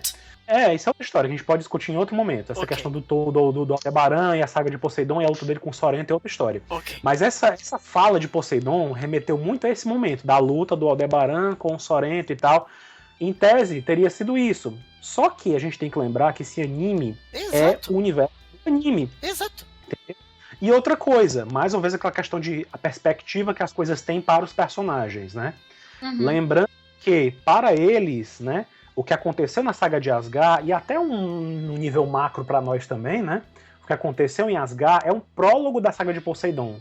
Da batalha contra Poseidon. Então, tudo que aconteceu em Asgard, naquele dia, naquele único dia de Asgard lá que aconteceu tudo, aquilo ali era uma prévia da batalha contra Poseidon. A mesmo jeito que aconteceu no mangá, né? Quando a Saori foi ameaçado, quando o Sorrento tentou matar os Cavaleiros de Bronze, que o Aldebaran foi lá salvar eles e a Saori apareceu no mangá também, aquilo tudo aconteceu antes da Batalha de Poseidon começar de fato. E mesmo assim seria considerado também Batalha de Poseidon, entendeu? Então assim, a gente tem que lembrar que no episódio anterior, o Doko lembrou que o Aldebaran tinha sido derrotado pelos Guerreiros Deuses e tal. Então assim, é uma coisa que eles estão sendo fiéis ao anime, não ao mangá. Né? Então assim, a referência daquilo e vocês têm que lembrar de 2 detalhes do anime também. Quando no primeiro episódio da saga de Asgard, quando o Jabu chega pra Saori e diz o que aconteceu com o Aldebaran, pra todos os efeitos, pra todo mundo ali, o Aldebaran tinha morrido.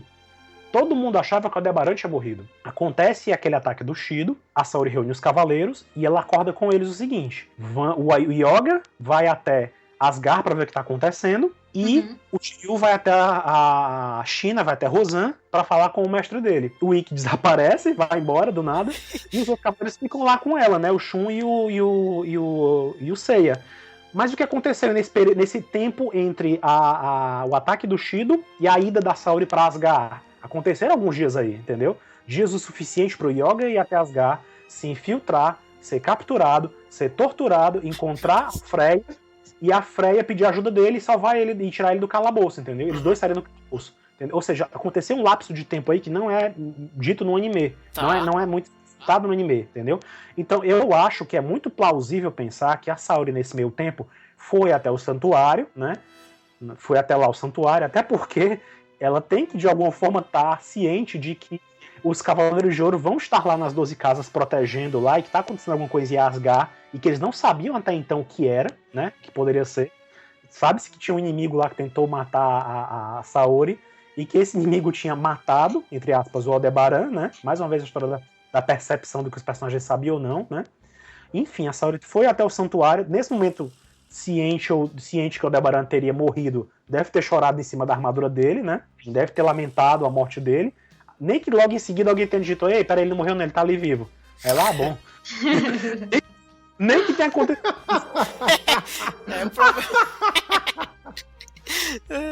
Nem tinha acontecido isso, mas assim, você vê que quando a Marin nasce lá na frente, na cena em Asgard, quando a Marin lembra do encontro dela com o Aldebaran, sim, ele estava ferido, né, ainda se recuperando, né, ou seja, talvez ele estivesse até ainda convalescendo e agora que ele estava ali desperto naquele momento, né, e que ele estava sem a armadura dele. Onde é que estava a armadura dele? Talvez na casa de Touro, né, guardadinho lá no castelo. E quanto tempo se passou entre essa recuperação do Aldebaran, né, até ele recuperar a consciência e falar pra Marin logo em seguida resolver ir atrás dos Cavaleiros de Bronze? Por que a Marin não foi exatamente no momento que a Saori partiu pra Asgard? Por que ela não foi junto com eles? Porque ela tava no santuário, o Aldebaran só até então recuperou o sentido dele, né, tava vivo de fato, e aí conversou com ela, e aí que ela se tocou, peraí que eu vou lá ajudar, entendeu? Ou seja, tem um período de tempo aí que é perfeitamente possível encaixar essa cena da Saori chorando na armadura de Touro, entendeu? Aí Soul of Gold que cagou então de colocar porque ele poderia colocar simplesmente Batalha de Asgard, porque já foi referenciado antes pelo menos 2 vezes, quando falou do Aldebaran perdendo pro Shido, quando falou que o Seiya matou o Siegfried e a morte de Siegfried. Então, assim, era muito mais fácil eles falarem a Batalha de Asgard e já resolvia tudo isso, né? Que botou o Batalha de Poseidon e deixou todo mundo confuso. Tipo, como assim, cara? É verdade, né? Isso aí foi... Deixou uma coisa dúbia que até eu vejo que é uma coisa que gerou confusão em muita gente mesmo. Sim. Até no japonês eu tava vendo eles discutindo isso, a história do Sorrento e tal. Porque é uma dúvida desnecessária, sabe? Não precisava ter. Porque ou é uma dúvida desnecessária, ou é um furo brutal de roteiro. Você considerar esse papinho todo do mangá, quando o anime inteiro tá considerando o anime, né? Então, tipo, muito louco. Mas se você for ver, quando a Iolia fala no começo com a Lífia, né, sobre os guerreiros deuses, ele menciona, quer dizer que esses são os guerreiros deuses que nós enfrentamos antes. Eles nem consideram aquilo uma batalha, assim, uma coisa, entendeu? Porque na visão dos Cavaleiros de Ouro, o que aconteceu, né, em Asgard não é nem a ponta do iceberg do que foi a saga de Poseidon, do que foi a batalha contra um deus, entendeu? Então, assim, eu acho que é questão de perspectiva dos personagens, né? Entendi. Pra eles, pro Mu e pros outros ali, o que aconteceu, mais uma vez, o que aconteceu em Asgard foi simplesmente parte da batalha maior, que foi a batalha contra Poseidon. Pode crer, entendeu? porque ali é o Mu falando, foi. Né? E realmente, no final, foi assim, se você parar pra pensar, Asgard foi basicamente o prólogo da saga de Poseidon, né? Assim, tudo que aconteceu foi uma manipulação do Poseidon. O tempo todo ali era a Hilda agindo pelo Poseidon. Então, assim, faz parte da Batalha de Poseidon. Apesar de a gente, didaticamente, dividir as sagas em 12 casas, e Poseidon, dentro da história era uma coisa só, né? Era uma batalha só. É batalha contra Poseidon. Não, você resolveu perfeito. Pra mim, realmente é isso aí. Tá corretíssimo. É a questão da percepção do Mu mesmo de fora. Mas acho que eles podiam ter evitado a dúvida, certeza. Poderiam ter evitado, com certeza.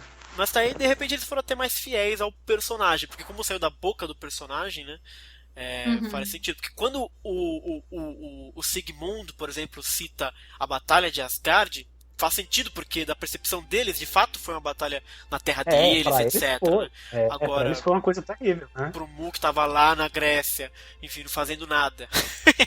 Pra ele só foi realmente o comecinho de Poseidon, então realmente faz sentido.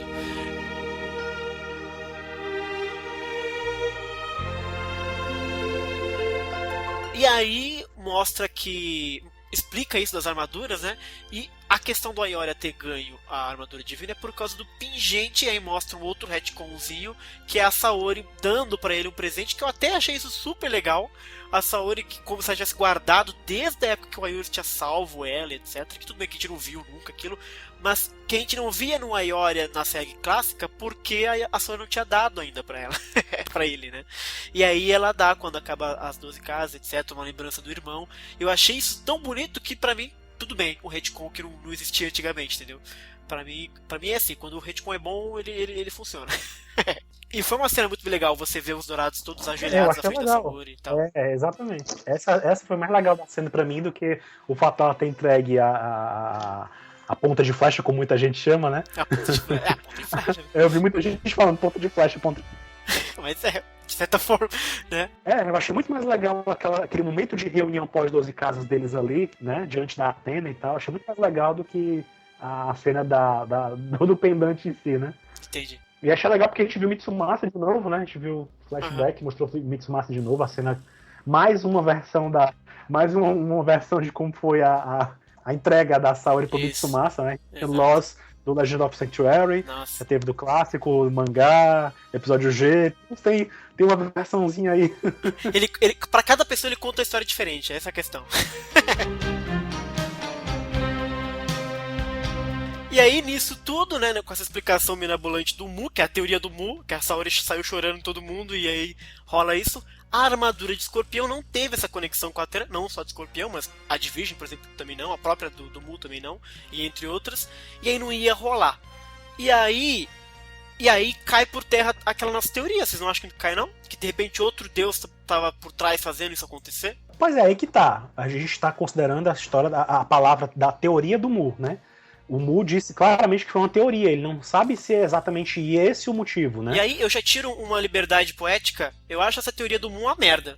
Pois é, será que não tem mais uma interferência a mais aí nessa história? Será que não tem outro... quer ver? A força de agir por ali, entendeu? Deixa eu perguntar então uma coisa pra vocês. Ok, não teve então essa reação, essa coisa entre a Saori e a armadura de Virgem. A Saori não jogou nenhum fluido corporal dela na armadura de Virgem. Ok? Ok.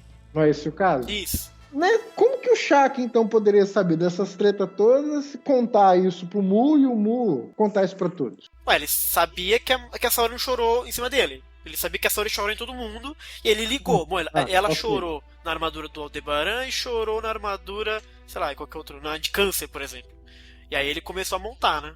A gente não vê o Shaka contando isso pro Mu. O Mu, ele fala pra eles, né, no momento. Então, assim, eu acho que ele conversou com o Shaka. A conversa com o Shaka não foi toda mostrada, né, realmente. A gente vê só um pedaço, depois lá na frente o Mu fala outro pedaço, né. Assim, eu acho que realmente o Mu deve ter conversado com o Shaka um bom tempo, né.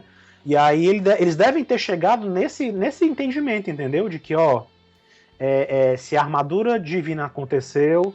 Se o Shaka, se o Ayora tem esse poder e aconteceu isso, aconteceu aquilo, e eu tô com a adaga divina, deve ser isso. Eu acho que eles foram encaixando as peças, entendeu?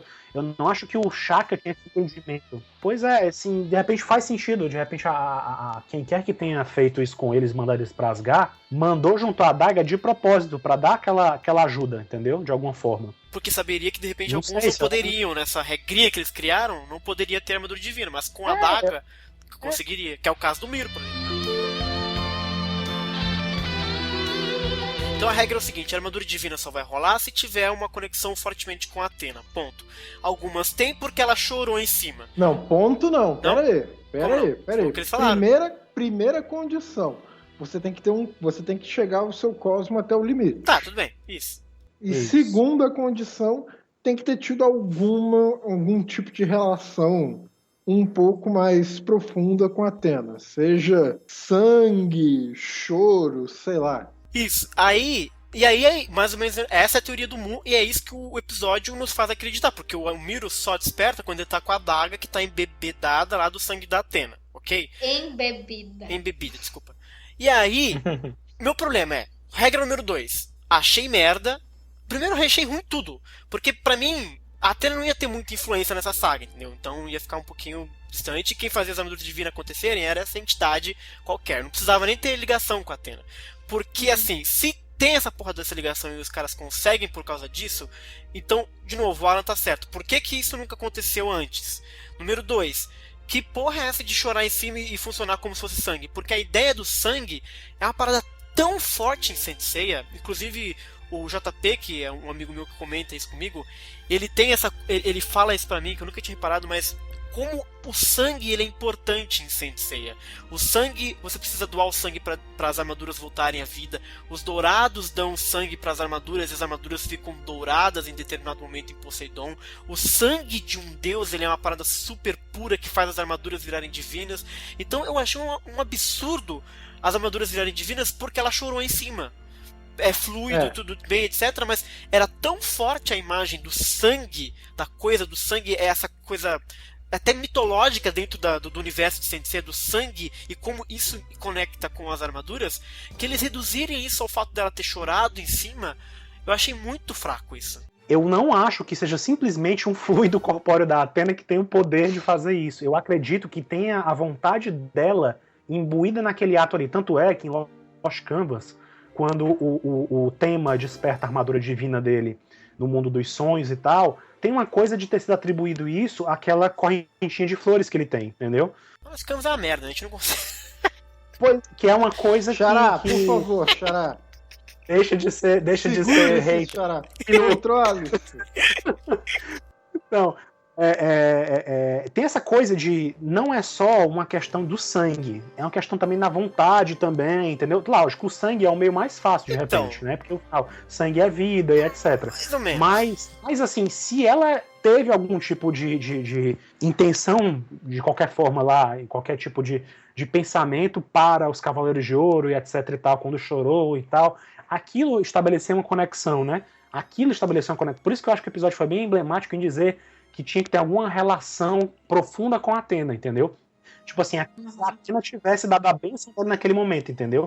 Eu acho que o mesmo efeito teria sido dado se ela tivesse, sei lá, ungido de alguma forma as armaduras com qualquer outro líquido, entendeu? O fato dela ter empenhado a vontade dela de alguma forma nas armaduras é o que conta, entendeu? Então, mas aí não fica coerente com a proposta do negócio, porque assim, Soul of Gold ele conecta com o anime. Se Lost Canvas teve correntinha, etc., é Lost Canvas. Soul of Gold não tá conversando com Lost Canvas, não tá conversando com o Ômega. E no anime, as armaduras reagem ao sangue, né? Ao sangue dourado, ao sangue divino. A gente já conversou antes o quanto, em podcasts anteriores, o quanto a gente percebe que conceitos da obra no geral, elas viajam entre as diferentes obras. Ela não fica restrita só ali, entendeu?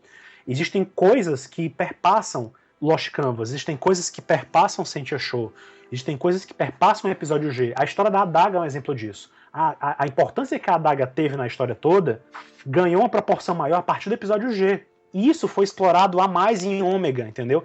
Ou seja, eu acho que é besteira a gente se limitar a pensar que uma coisa que possa ter sido mostrada de uma certa forma de uma obra não pode de alguma forma repercutir em outras também, entendeu? Então, é que fica incoerente no anime, essa é a questão.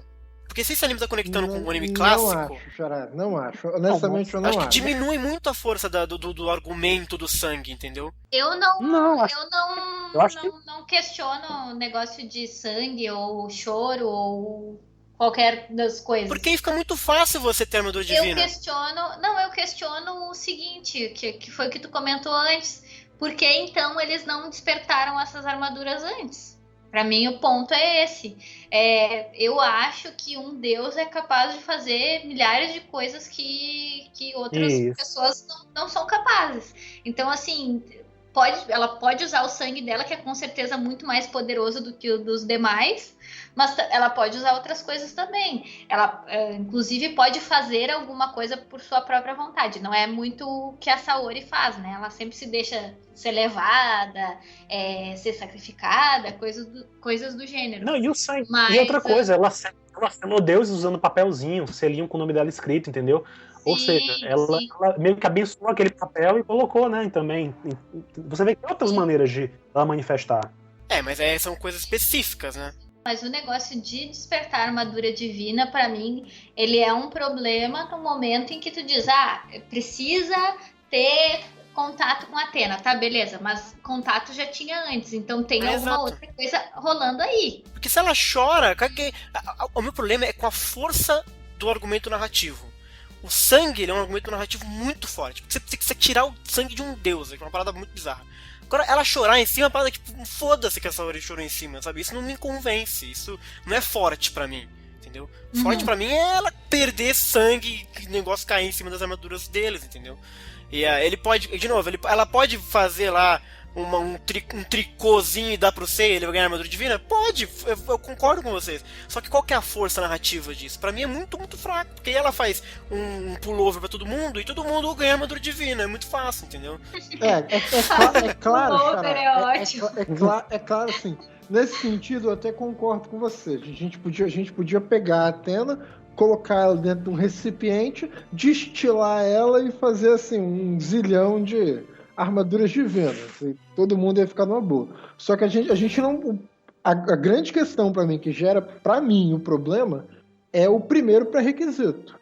Assim, os Cavaleiros de Ouro, pelo menos pra mim a princípio, já tinham cumprido aquele primeiro pré-requisito há muito tempo. Sim, exato. Então, assim, a considerar isso, já era pra eles terem manifestado essa armadura já há algum tempo. Exatamente. Pra mim, esse é o problema. Assim, coisa de sangue líquido, pra mim, é menos importante. O que mais importante pra mim, e que embanana um pouco a narrativa pra mim, é essa.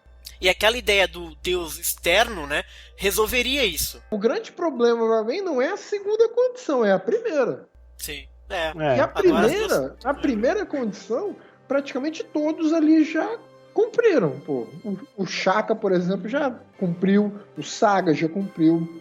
Sim. O... Todos, né? São Cavaleiro de Ouro, pô. Então, um ápice do cosmo, né? Eu acho que tem uma terceira coisa faltando nessa teoria do Mu, entendeu? De repente pode ser mesmo uma intervenção divina que o catalisador da história toda deve ter sido uma terceira coisa, entendeu? Eu acho que ainda falta alguma coisa aí nessa história. Tomara. Senão não teria sido tão forte essa história do Mu ter falado, essa é a minha teoria. Eu não sei, eu acho que tem isso. E assim, que a história, como eu falei, essa história do sangue e lágrima e tal, pra mim não é tanto problema também. Que se a partir do momento que a gente pensar, se você não quer nem considerar Lost Canvas, como eu falei, a história do papelzinho, aquele papelzinho que a Saori usava pra selar Poseidon, pra selar os espectros, se aquilo tinha poder pra fazer tudo aquilo durante tantos anos, o que mais a Saori pode ter ungido, se ela quisesse, pra dar poder, ela poderia ter feito, entendeu? Então, assim, eu acho que não é o problema, não. Assim, particularmente, pra mim, a história do sangue não fica enfraquecida por causa disso. Eu achei mais estranho essa história de não ter acontecido antes essa reação na armadura divina, o que me leva a crer essa história de ter um terceiro elemento ainda faltando na história. E o ainda mais estranho pra mim foi o fato da Saori estar sempre chorando em cima das armaduras de ouro. Também. Puta negócio bizarro, velho. Sim.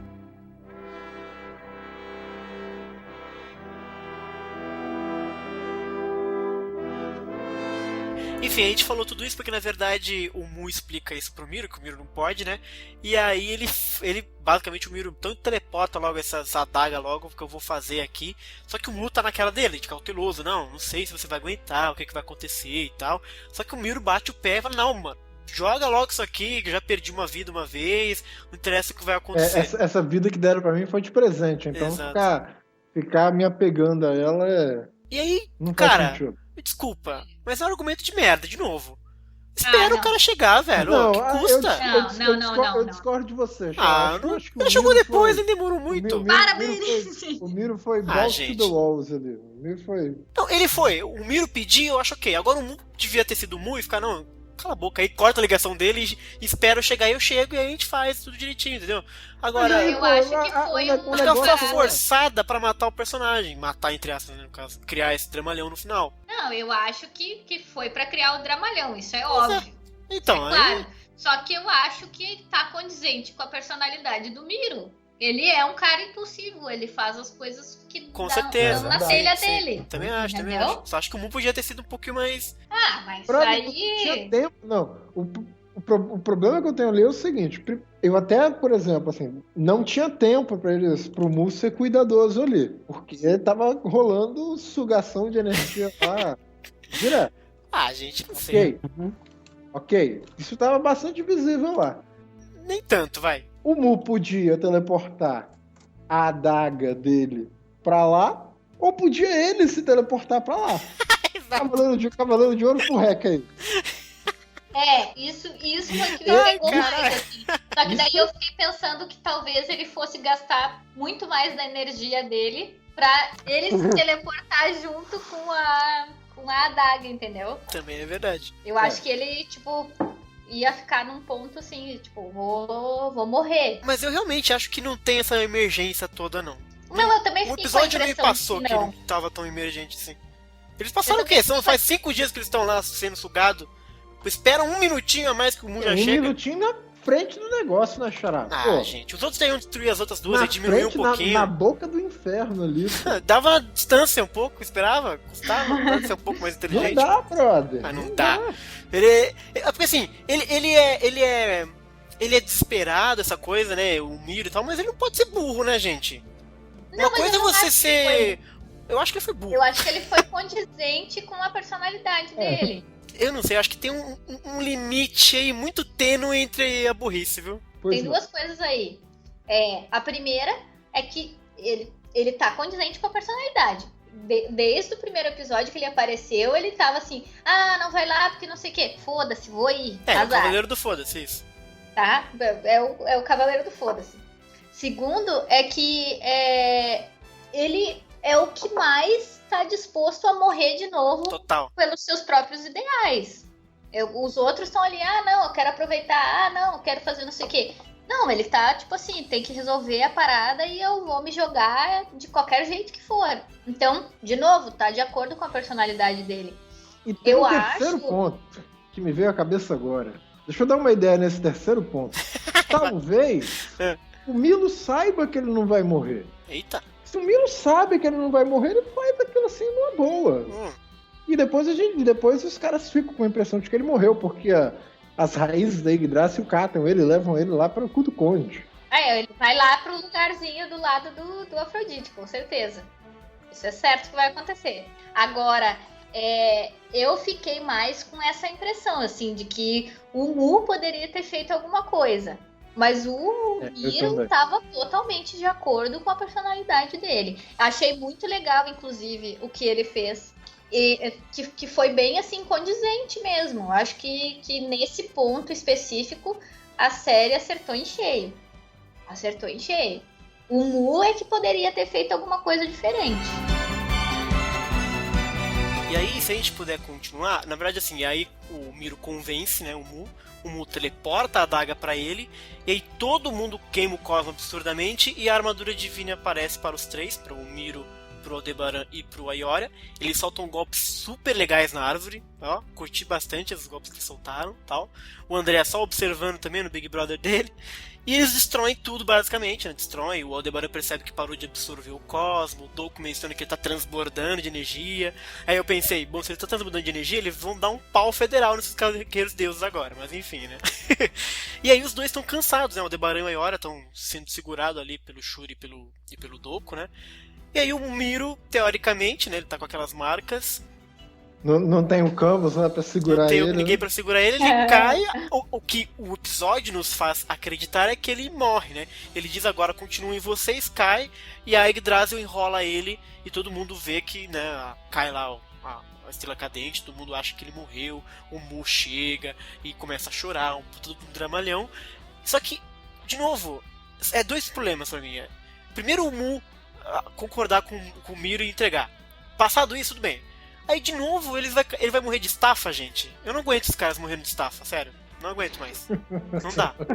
Tudo bem, ele apanhou do Camus, ele apanhou e tal, mas, gente, não é um caminho de ouro, gente. Eu acho que eu concordo com você, cara. Se fosse pra morrer de estafa, tinha que ser uma parada muito mais sinistra. Exato, ele morreu sozinho de estafa, sozinho. Porque, tipo assim, é claro que a gente pode pensar assim, pô, estavam sugando o cosmo dele e tal. Gente, para. Só que a única coisa que ele fez ali foi lançar o golpe mais forte dele. Exato.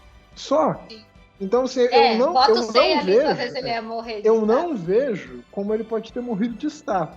É por isso que eu tô dizendo o seguinte, ele falou, agora façam isso vocês, porque ele tava sem energia. Então ele só deu uma dormida ali. Entendi. E que ele dá a dormida ali, a raiz vai lá, leva ele e vai embora. Entendi. Capturou ele e provavelmente ele vai aparecer lá naquele esquema lá, né? Pode ser, aí, pode ser. Aí, à medida que o cosmo dele desaparece, o cosmo do cara desapareceu, não sei o que. Aí o Mu não acha o corpo dele lá e fica assim, pô, o cara deve ter morrido mesmo. Não, porque vamos combinar, quem chorou com essa morte? Só o Mu chorou com essa morte. Só o Mu até agora, porque tem uma treta aqui, uma treta que até me preocupa um pouco pro desenvolvimento futuro desse personagem, que é o Camus.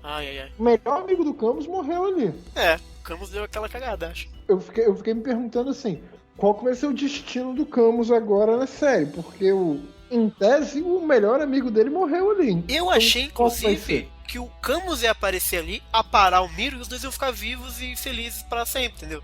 Mas não, o Miro realmente morreu de estafa. E, entendeu? Aí eu fiquei, mas que será? Porque é muito pouco pra ele desmaiar assim, gente. O Miro tá muito fraco em Soul of Gold, vamos me perdoar. O Miro não é fraco assim. Eu achei mais estranho porque não sei se é porque o Milo ficou constantemente em ação, né, por assim dizer, mas em nenhum momento a gente vê o Aldebaran, né, nem o Doku sofrendo com a marca do Enrene, como foi o caso do Milo, né, que ele tava o tempo todo com a marca lá pulsante lá nele. Exato. Eu não sei porquê, assim, o Milo realmente ele foi sei lá, acho que ele foi um pouco mais... tiveram menos boa vontade com ele, né? Acho que o Odin não deve ter gostado dele. Tem uma coisa, tudo bem, gente, que ele apanhou do Camus, o Camus é muito forte, né, e etc. O Milo, de fato, foi o mais inquieto deles todos, né? Assim, ele começou, partiu pra cima do inimigo. Ele procurou, depois, né? Encontrou com o Camus e o Surge, foi atacado e caiu. Não esperou muito o Shaka, mesmo pedindo pra ele se acalmar, ele voltou a lutar de novo, né? Foi pro covil do inimigo, enfrentou todo mundo, caiu numa armadilha, quase morreu, o Saga salvou ele, né? Tava enfraquecido, né? Logo em seguida, o Saga tava lá com ele já se levantou e já foi partindo pra Yggdrasil também, entendeu? Assim, ele era o que tava mais ativo, de repente tem uma razão dele estar mais, assim, enfraquecido, né? Não tem razão, a questão é que ele é um Cavaleiro de Ouro, né? Ele devia ser um pouco mais resistente nisso, mesmo sendo mais ativo, não é como se ele estivesse enfrentando só deuses ali, entendeu? Sei lá, eu achei meio exageradão ele ter sido tão fraco assim. Mas igual eu não consigo não gostar do Miro. Eu também não. Eu sempre achei ele um personagem muito legal, cara. Eu gosto do Miro. Eu acho que ele é muito assim, desde que ele foi criado com aquela personalidade, tipo, tudo encaixa assim na história dele. Aquela cena dele segurando o Camus pelo pescoço em Hades é, tipo, maior prova disso. Assim. O cara é aquilo ali, sabe? Ele faz o negócio na hora, assim, que dá na telha e ele pode até se arrepender depois e tal. Mas ele nem pensa. Mas ele nem, não pensa, exato. Ele é muito impulsivo, assim. Ele faz o negócio na hora e seja o que Deus quiser.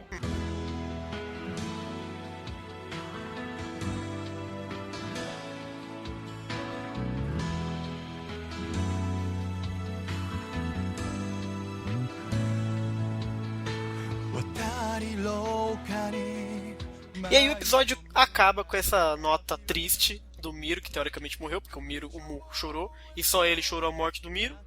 E nós temos a cena pós-crédito, Brunão. Já que é o Shaka, eu vou deixar você se aprofundar um pouquinho no que aconteceu ali.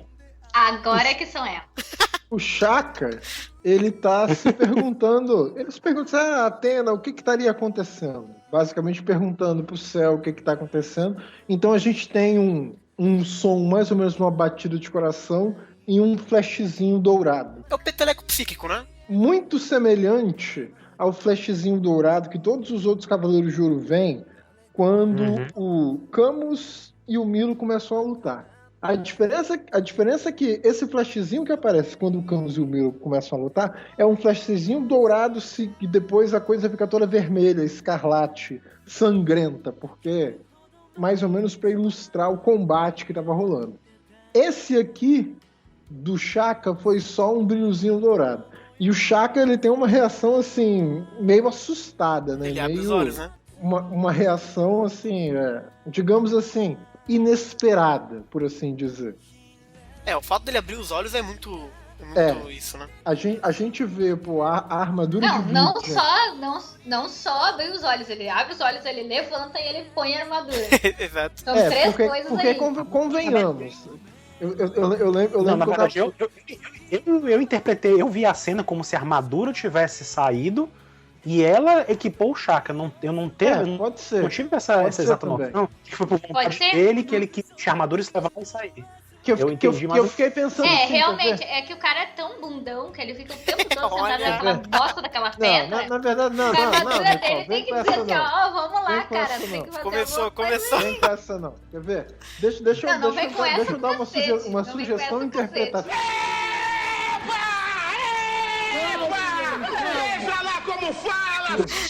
Deixa eu dar uma sugestão interpretativa seguindo por essa linha do Alan, assim. Que a armadura reagiu ali.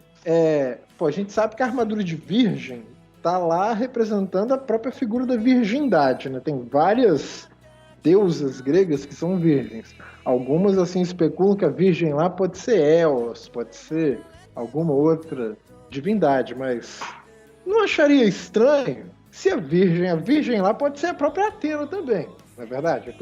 A Atena é famosamente virgem. A Atena é tão virgem assim que ela descia o cacete em todo mundo que tentava roubar a virgindade dela. Mulher não perdoava, não. Mulher era o bicho. Ela deixou o Tiresias então, assim, porque ele viu ela tomando um banho. Pô, na hipótese, por exemplo... É falado que ela fez com as górgolas, né? Também com a medusa. Pô, Você fala o que ela fez com a medusa ali, acabou, pô. Ouça um podcast que a gente gravou da Andrômeda, pô.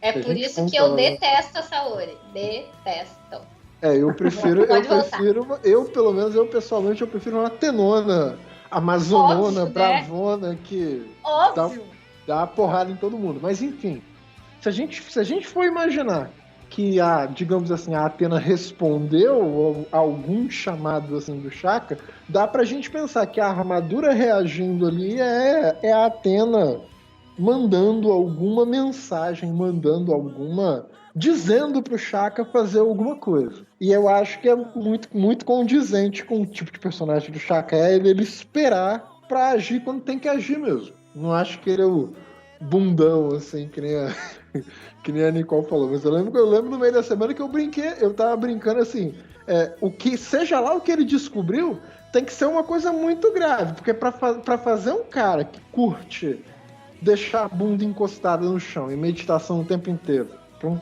pra fazer um cara desse levantar, tem que ser uma coisa muito séria. Sim. Mas, dito isso, eu não acho que foi nenhuma revelação divina aquilo. Também não acho. Muito porque foi aquele brilho dourado que já tinha aparecido antes. Eu gosto de pensar que o anime mantém uma certa coerência, entendeu? Se aquele brilho dourado apareceu antes, ele aparece agora, então eu acho que foi um Cavaleiro de Ouro. E nesse sentido, eu sinto a ausência ainda do Aioros, do Saga e do Máscara da Morte. Boa. Quando a gente for ver a sinopse do próximo episódio, a gente vai ver que aparentemente o Aioros está numa treta, o Aioros está com um problema, porque ele enfrentou em algum momento o Andréas. E o Andréas, ele tá ileso. O Aioros, a gente não sabe se ele tá ileso.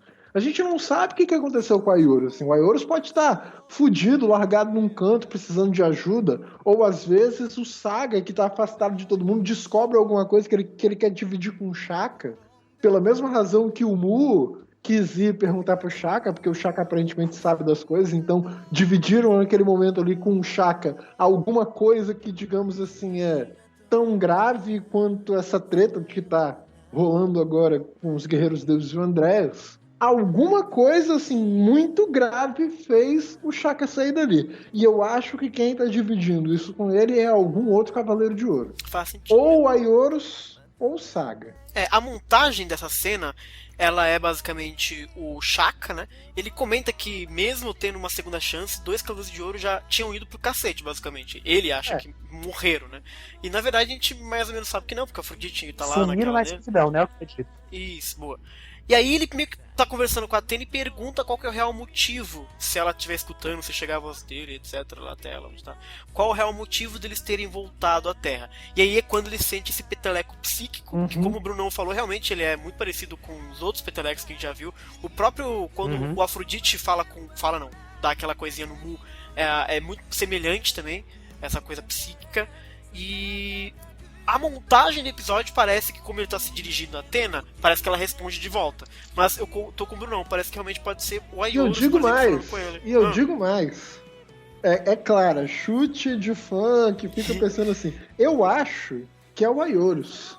Boa, sabe eu gosto. Por que eu acho que é o Aioros? Porque lá no primeiro episódio, o Aioros já fala, a gente já sabe que o Aioros diz pra todo mundo que tá rolando a treta, tá ligado? O Aioros sabe do que tá rolando. Então assim, pô, se o Shaka ouve algo muito importante, a ponto de fazer ele levantar, abrir os olhos, vestir a armadura e provavelmente ir a um encontro, seja lá do que tá chamando, tem que ser alguém que sabe.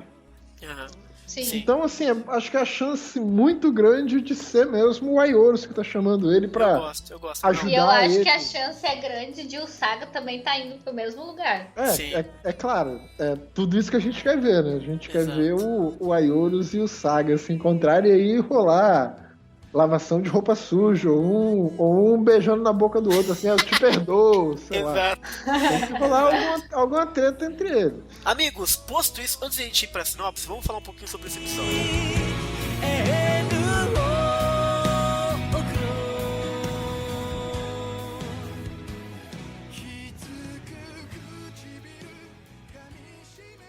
Gostaram do episódio? A gente falou no comecinho que uns gostaram, eu achei meio salgado. Você gostou, Bruno? Eu gostei. Gostei muito por causa da coisa do Finn Wolfhunter, a aparição do Camus, eu achei maneira. Do Camus? Não, desculpa, do Shura. A aparição do Shura eu achei maneira. Rapaz, mas que implicância você tá com o Camus? Você que falou do Camus, não fui eu, pô. É que se ele apareceu e eu não vi, eu precisava ver de novo. Mas enfim, é claro que, de novo, tem todos aqueles problemas que a gente... Nossa senhora. Que eu nem vou falar aqui, nem porque a gente falar. Já... Acho que nem compensa falar, porque... Já falamos eu acho que infelizmente vai ser uma constante em todos os episódios. Sim. Eu acho que se a gente fosse ver uma coisa um pouco mais trabalhada, acho que já era pra gente ter visto. Já tinham momentos que... Assim, já teve pedaços onde claramente eles economizaram um monte de grana, mas já tinham outros onde era para eles terem gasto um pouco mais. Acho que tá muito claro que vai ser essa a qualidade de animação que a gente vai ver, mas, assim, fãs, desencanem, por favor, que isso é o que a gente vai ter muito provavelmente até o fim do anime. Então, assim, eu já desencanei disso. Então, continuo eu achei curioso. Eu achei curioso como nesse episódio particular, tecnicamente falando, eu achei que eles foram mais bem... Eles foram melhor... Não sei como dizer. Eles trataram melhor o Mu, entendeu? As cenas em que o Mu aparece, eu sinto elas um pouco mais bem desenhadas do que a dos outros personagens, né? É verdade. Tem alguns planos aqui e acolá que eu achei bonitos, achei legal, mas no geral, realmente, a qualidade não foi uma das melhores. O que talvez indique também, né? Como vocês falaram aí, né? De repente pode estar sendo uma economia para lá na frente fazer uma coisa melhor também, né? Lembrando que esse episódio, se você parar pra pensar aqui nos DVDs Blu-rays que vão ser lançados, né? O episódio 1, 2 e 3 vai ser do primeiro Blu-ray, que vai ser lançado no finalzinho de julho. O segundo Blu-ray DVD vai ser justamente o episódio 4 e o 5, né? Então, assim, o 4 foi bom, né? No geral, assim, foi muito bom, tanto no sentido do roteiro, como também em qualidade técnica, foi boa, né? Teve menos problemas do que o anterior. Então, assim, eu acho que eles estão meio que, né, fazendo uma alternância, né? Vai sendo um bom pra e cada outro Blu-ray ruim, tem um bom outro... Entendi. Talvez seja isso. Mas também eu tô contando que, lógico, que haja melhoria em todos os Blu-rays, né? Que todos eles tenham melhorias nos desenhos e tal, nos traços. Eu, pessoalmente, sobre o episódio, sempre acontece isso. Quando eu vejo pela primeira vez, quando abro na Crunchyroll, eu fico maluco, parece uma criança vendo Sensei. E aí eu vejo pela segunda vez e começo a ver as coisas que não me desagradam um pouco. Tecnicamente o Bruno já disse, já é uma merda mesmo, já desencanei de esperar coisa boa. Até achei que esse episódio, na verdade, me chamou mais atenção negativamente o traço, no sentido deles terem coisas bem feias, assim, acontecendo. Mas enfim, como eu já desencanei, já foi. Agora, esses pontos que eu levantei durante a gravação, esse é o episódio que eu menos gostei, de todos até agora, por exemplo. Eu gostei do Shura, Shurinha achei foda pra caralho. Achei toda aquela... A participação do Shura achei muito boa, e é curioso porque o Shura nem é um personagem que eu gosto muito, assim, dos Dourados, acho que é um dos que eu menos ligo pra ele, mas eu achei Shurinha demais, muito bacana. Agora, toda a construção narrativa dessa coisa de conversar telepaticamente, achei uma muleta muito, muito preguiçosa, que funciona pra deixar a coisa muito mais simples, mas eu não... Quando eu vi pela primeira vez, eu já achei muito esquisito, todo mundo falou com todo mundo, achei tudo um carnaval. Então, assim, ele se salvou só por esse momento do Shurinha mesmo, assim. O resto, achei essa coisa da armadura divina tudo um problemão que eles se meteram mais pra frente. Até por causa disso, de por que eles não fizeram isso antes, então, etc. Eu espero que eles resolvam mais pra frente. Mas eu acho que eles inseriram muito a Athena na história. Eu tinha imagem de que a Saori, ela tava muito à parte, muito lá no problema dela de Hades, que, né, faz sentido, porque ela tá realmente sofrendo, todo mundo lutando lá ainda. E eu já comecei a achar que eles começaram a adicionar muito a Athena na história. O Shaka tá falando com ela, sabe? Achei desnecessário o Shaka querer falar com ela. Ele devia entender que ela tá ocupada e, enfim, dar um jeito de resolver o problema dele sozinho. Achei fanservice mostrar os cabelos de bronze, não acho que precisava, dava pra ele ter resolvido de uma forma muito mais criativa. Então, assim, dos episódios, esse foi o que eu menos gostei, cara, assim. Se eu fosse colocar de 0 a 8 nessa anotação de Jiraiya Chique, eu daria ali 3 de 0 a 8, tranquilo. De 0 a 8, de 0 a 8. Eu não lembrava daquele, quando tu perguntou no começo, eu não lembrei dessa nossa escala 8 sentidos, eu não lembrava disso.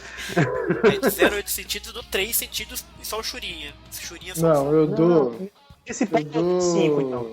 Calma aí. Quanto você dá, Alan? Aliás, 5 não, desculpa, eu dou um 6. 6. De 0 a 8, 6. Porque assim, apesar dos problemas dele, apesar dos problemas técnicos, apesar da confusão que gerou a história dos 12 anos atrás, essa história da armadura da Saori chorando na armadura de touro, dessa dúvida com relação, apesar desses pesares, assim, foi um episódio de transição, né? Foi uma coisa assim, de fato ali começa a verdadeira batalha, né? Ali, a partir dali começa as lutas de fato, né? E, enfim, então por ser episódio de transição, geralmente os episódios de transição não são muito bons. Em toda a história de Saint Seiya, você pode ver aí, vários episódios de transição não são, quando tem uma virada no arco, de um arco para outro, sempre tem alguma coisa, e eu acho que cumpriu-se essa parte de chegamos em Asgard e estamos nos achando aqui, e agora já tô na fase de estamos entrando no covil do inimigo e lutando. Pra mim já é um momento de virada da história aí, né? Não, de 0 a 8 sentidos. Eu vou acompanhar o voto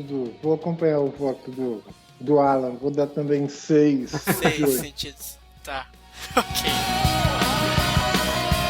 Nicole, de 0 a 8 sentidos. Eu vou com meu alter ego e vou no 6 também. Ai, gente, vocês estão tudo loucos. 6 é muito alto esse episódio.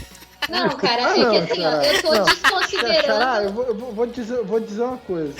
Eu acho que você precisa ser mais coerente com as suas emoções, Xará. Por quê? Você fala no começo do podcast que você urrou quando o Shura apareceu e você tá dando 3, pô. O Shura deu 3. Se não tivesse o Shura, ia ser 0, gente. Porque esse episódio. Não, Xará, não. Você urrou que o episódio tem que ser mais que 5. Desculpa. Não, são 8 sentidos. 5 é muito sentido, gente. Não, você urrou que o episódio tem que ser mais que 5. Não, tem que ser relativo às minhas outras notas. Esse episódio foi muito abaixo de outros episódios, por exemplo. O último episódio foi melhor que esse. Eu acho que esse episódio se compara, talvez, ao episódio do Mu. O episódio que a gente tanto comentou do Mu sem rosto. Exato. E mais ou menos porque ali também teve uma Aldebaran que foi foda. O segundo episódio. Né? Esse tá no nível do 2 e do 1, né? Mas eu acabo gostando mais do 1 porque é surpresa, o 2 porque tem o Aldebaran foda, e esse tem o Churinha. Mas o Churinha não é o foco, entendeu? Como o Aldebaran foi metade do foco no segundo episódio.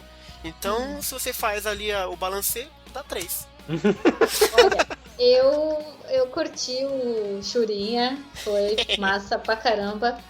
Eu achei, assim, dos backgrounds que possivelmente vão aparecer, esse foi bem legal. Eu desconsidero essas questões de animação e tal. Primeiro, porque eu não entendo nada, né? E segundo, porque eu sei que não vai melhorar, entendeu? Vai continuar ruim. Então, eu tendo a desconsiderar esses pontos na nota. Agora, ainda bem que os episódios estão mostrando um pouco mais de coisas.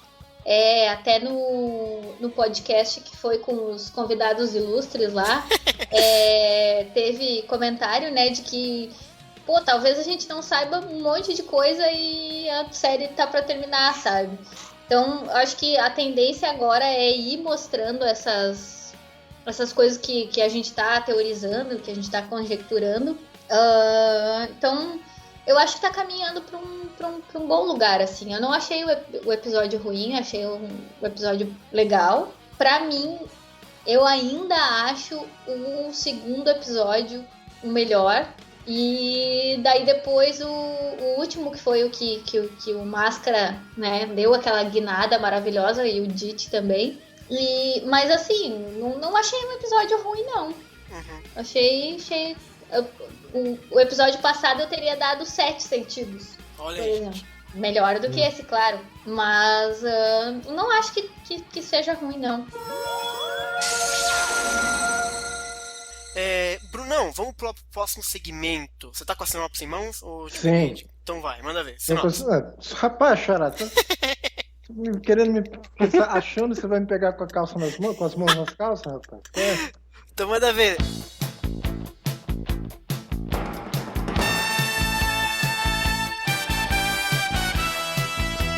Sinopse do 6º episódio de Soul of Gold, extraído diretamente do site da Tizen.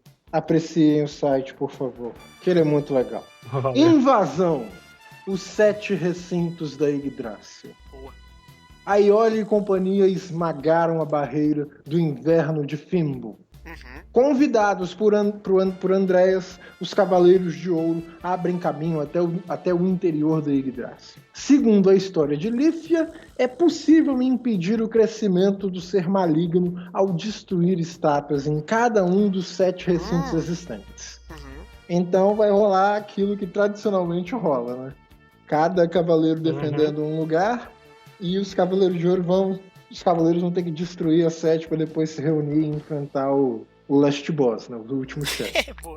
Tá, agora a pergunta é: por que essa filha da puta da Lífia não fala as coisas antes?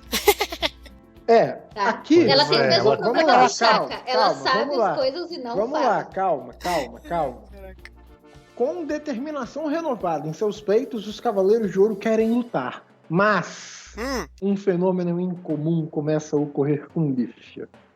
Eu lembro que quando eu li isso, talvez a partir do próximo episódio, a gente já vai saber um pouco mais sobre a Lífia, né? Talvez nem seja a Lífia que explique isso mesmo, né? Talvez seja esse fenômeno incomum, como está na sinopse, que dê todas essas informações aos Cavaleiros de Ouro. Assim, vamos ver. Vamos ver o que vai acontecer com a Lífia, mas vai ser no próximo episódio.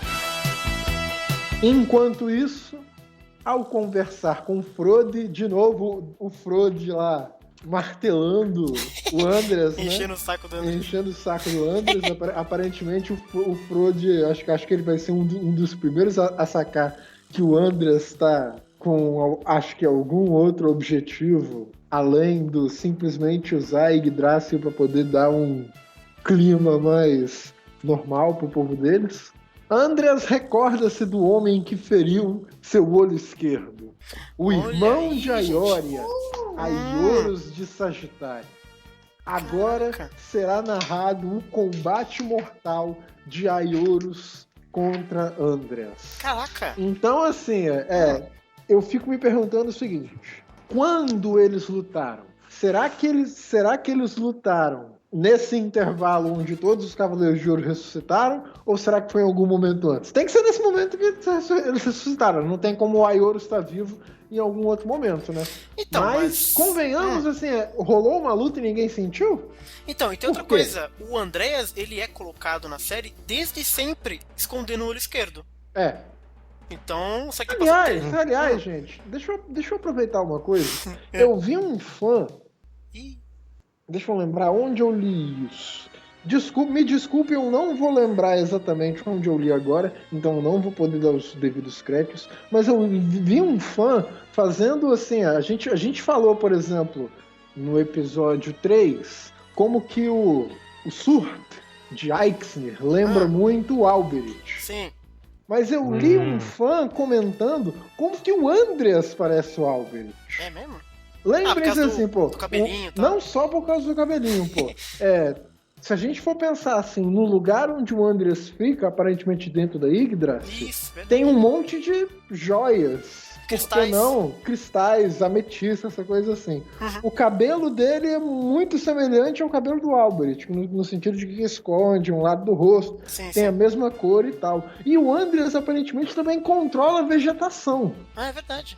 Nossa, pode crer, velho. Então, pô, acabei de lembrar disso, acho que vale ressaltar, assim, acho que o Albert é muito mais parecido com o Andreas do que com o Surt. Pode crer, tem mano. grandes chances deles terem algum relacionamento. A teoria do fã em questão, que eu também não lembro o nome, mas realmente eu vi que ele comentou em algum grupo. E aí andaram replicando, né? Eu até vi na página Sensei of Gold Latinoamérica Brasil, que é do meu amigo Luiz, né? Ele replicou essa teoria do fã, né? E é curiosa, né, assim, porque realmente faz sentido. Ele pode ter, de repente, algum parentesco com a família do Alberich e tal, a gente não sabe, né? De repente pode ter essa relação aí. E essa história de tomar asgar e tal, é muito... É a roupinha dele, até a roupinha que ele usa lembra a roupinha que o Alberich teve naquele sonho dele, aquele delírio de dominação que ele teve. Exato. Tem um negócio aí. Que negócio? O Andreas já aparece com o rosto coberto, então essa parada aí com a Aeolus já passou. O que me deixa muito puta, porque daí vai mostrar o Aeolus eternamente em flashback, sabe? Pô, deixa o cara viver um pouco, eu quero ver ele na tela, sabe? Exato. Tipo, o cara nunca faz nada no presente, é sempre no passado. Foi o que eu falei. Eu tô com um pouquinho de medo de não ter também ele dentro da eu queria ver ele. Sim. Seria muito massa ele vendo a Ioria, por exemplo. Exato. Pô, ia ser demais isso aí. Eles iam dar esse mole, velho, não é possível, sério. Olha, se teve Churinha, eu tô com esperança. Se apareceu Churinha salva. Se o Aeolus não aparece no tal julgamento do Saga, mano, pô, fudeu, né? É o que todo mundo quer ver. Exato.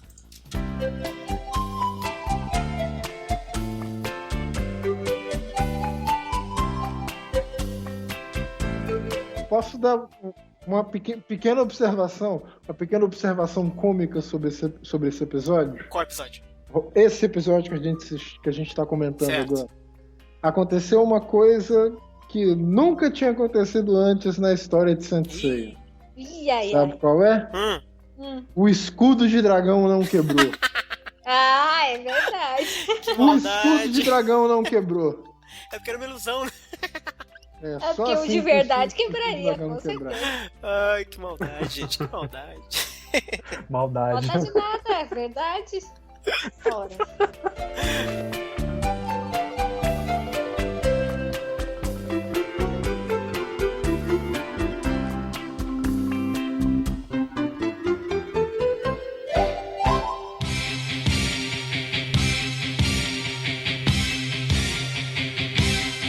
No céu uma constelação escolherá o vencedor, brilhando não se extinguirá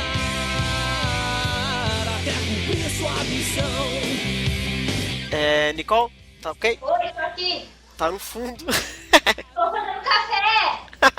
Pera aí, deixa ela sentar e aí a gente começa, é melhor. Pra vencer, oh yeah, o céu do amanhã será azul. Lembrar que essa luz me guiará como um sonho. Ai, meu coração, guardo esse céu azul que eternamente brilhará.